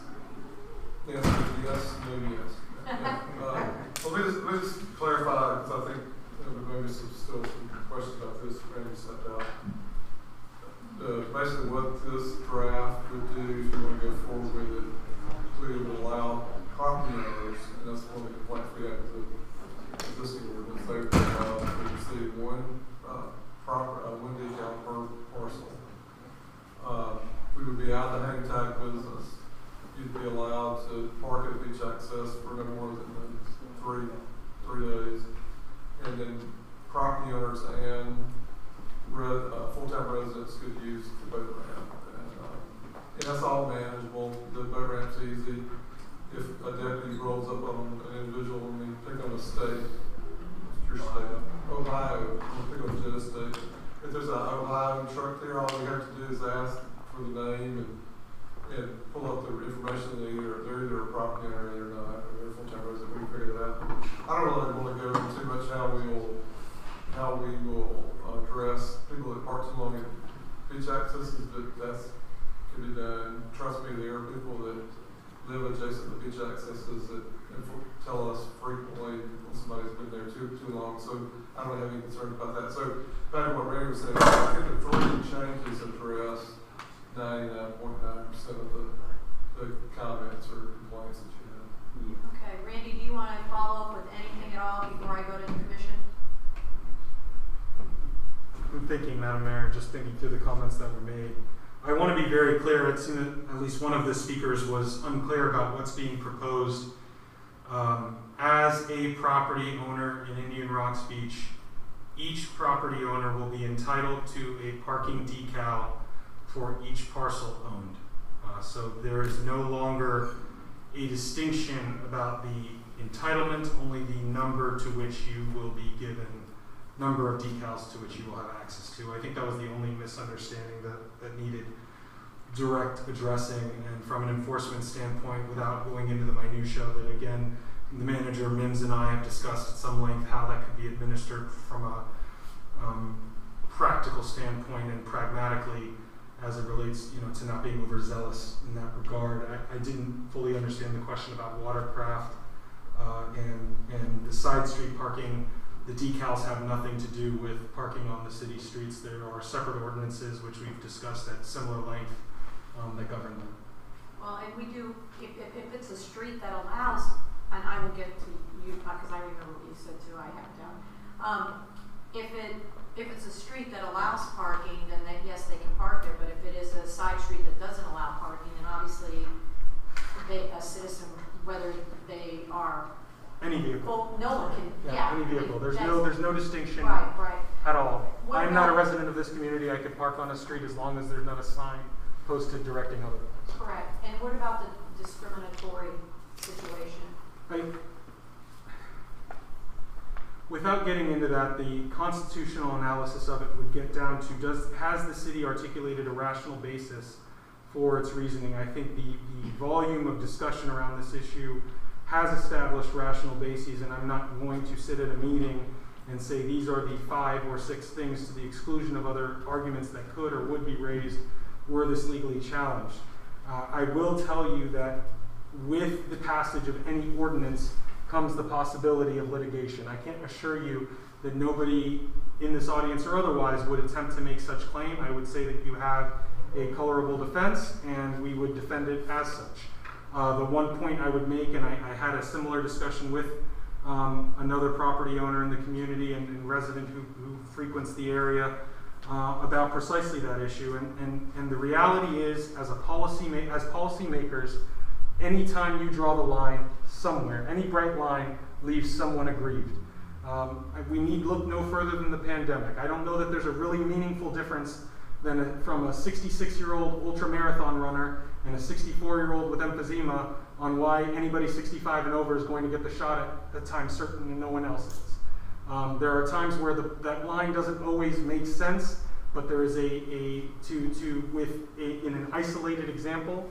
But you take the data you have, you make what you believe to be a rational decision, and you try your best to please as many people as possible, based on consensus and feedback. I regardless of what validity any legal challenge would or would not have, I do not think it could be said that this approach has been hasty, that this approach has been without the regard to the concerns of your community, regardless of whether they're voting members of the community or not. I do this for a living.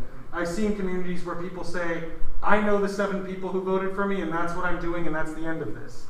That's not this community, and that was why I spoke earlier to say it truly is a pleasure to work here and see the democratic process work as a microcosm of how a lot of other things should work. So with that said, I have nothing further to add, Madam Mayor. Okay, I'm going to go to the commission now. Do the commissioners have any other comments to make? Denise? No, I don't. The only thing I will say is I think it's a good compromise. It probably is a fairer compromise and the way to go. I would like to say that I don't think it's the city's responsibility to provide additional parking to people who either own condos or have rental properties for the advent of their business. We're not in your business, and if you rent your property out, we only have so many parking spots. The biggest thing we have are people coming from everywhere here, and the spots are limited, so this is the best we can do, and I think it's a fair opportunity with this iteration. So, Ed, do you want to make any comments? Thank you. Yes. Last week the traffic was terrible on Saturday right before that rainstorm. It was almost an hour to get from 24th Avenue to 5th Avenue. So yeah, the traffic is bad. Parking is bad. It's only going to get worse. We know that. We have to apportion the scarce resource. I think this is an adequate attempt to do that. I wish we would be able to have a clause that does not grant a sticker to a short-term rental business, because I don't think that they're residents, and I think that that's apportioning something to the value of their business, which we're not required to do. And then finally, my comment is that in driver's education, you learn that driving is a privilege, not a right. It's a privilege granted by the state, and parking by extension is a privilege as well. So all the nonsense about rights and discrimination, I don't believe that that's a valid point. It's nice to threaten, but I feel very confident that the the legislation is not in any way going to be challenged successfully in a legal situation. Thank you. Thank you, Commissioner. Vice Mayor McCall, do you have any comments? I just wanted to thank Randy and Greg. I think, as Phil said, this is a great compromise. We heard obviously from the boat owners that's been addressed. You know, some of the issues with caregivers and family and things of that nature for our condo owners on the west side of Gulf. It seems to address that. And again, as our property owners, like I said, it allows them, if they have, we heard about medical conditions, other things from our second homeowners. And obviously this will give them an opportunity to be able to get one of the 73? Somewhere around there. Yeah, somewhere in the 70 number parking spaces that they'll have access to. So I do believe this is a fair compromise as far as going forward. Thank you. You know, 5 years ago, we didn't have this issue like we do today, and I do think this is a great compromise, and I'm glad we are revisiting before we actually, when would the ordinance come before us? We would have it on, the first reading would be in May. Okay. And the second reading would be the June meeting. Okay. And I will just, let me say this diplomatically. We will, staff and deputies that are assigned to IRD will use judgment during the interim to not aggressively cite. So, for example, if you're a property owner and you have one of the blue decals, there's no sense in me citing somebody tomorrow if the commission is going to go forward with this. So we'll be using some judgment during the interim to get through the next couple of months. Okay, then, with that, I think everyone knows what direction that we're going. Randy? I think we have consensus direction on it. Okay. I'm going to close this discussion item, and with that, is there any other business to come before this board tonight? One thing I just want to remind you, because it's a lot of effort goes into this. We do have the lights on across the street, so either ride by or I'm going to walk over there. But those, you know, we have world-class lighting now. Musco Lighting, which provides lighting for pro and college sports. So I encourage you to take a look at it before you leave. All right, most definitely. With that, is there a motion to adjourn? I'll make a motion to adjourn the meeting. Second? Second. All in favor? Aye. Aye. Thank you for coming tonight. Mr. Phillips, thank you for staying the whole meeting. That was the most enthusiastic motion I have ever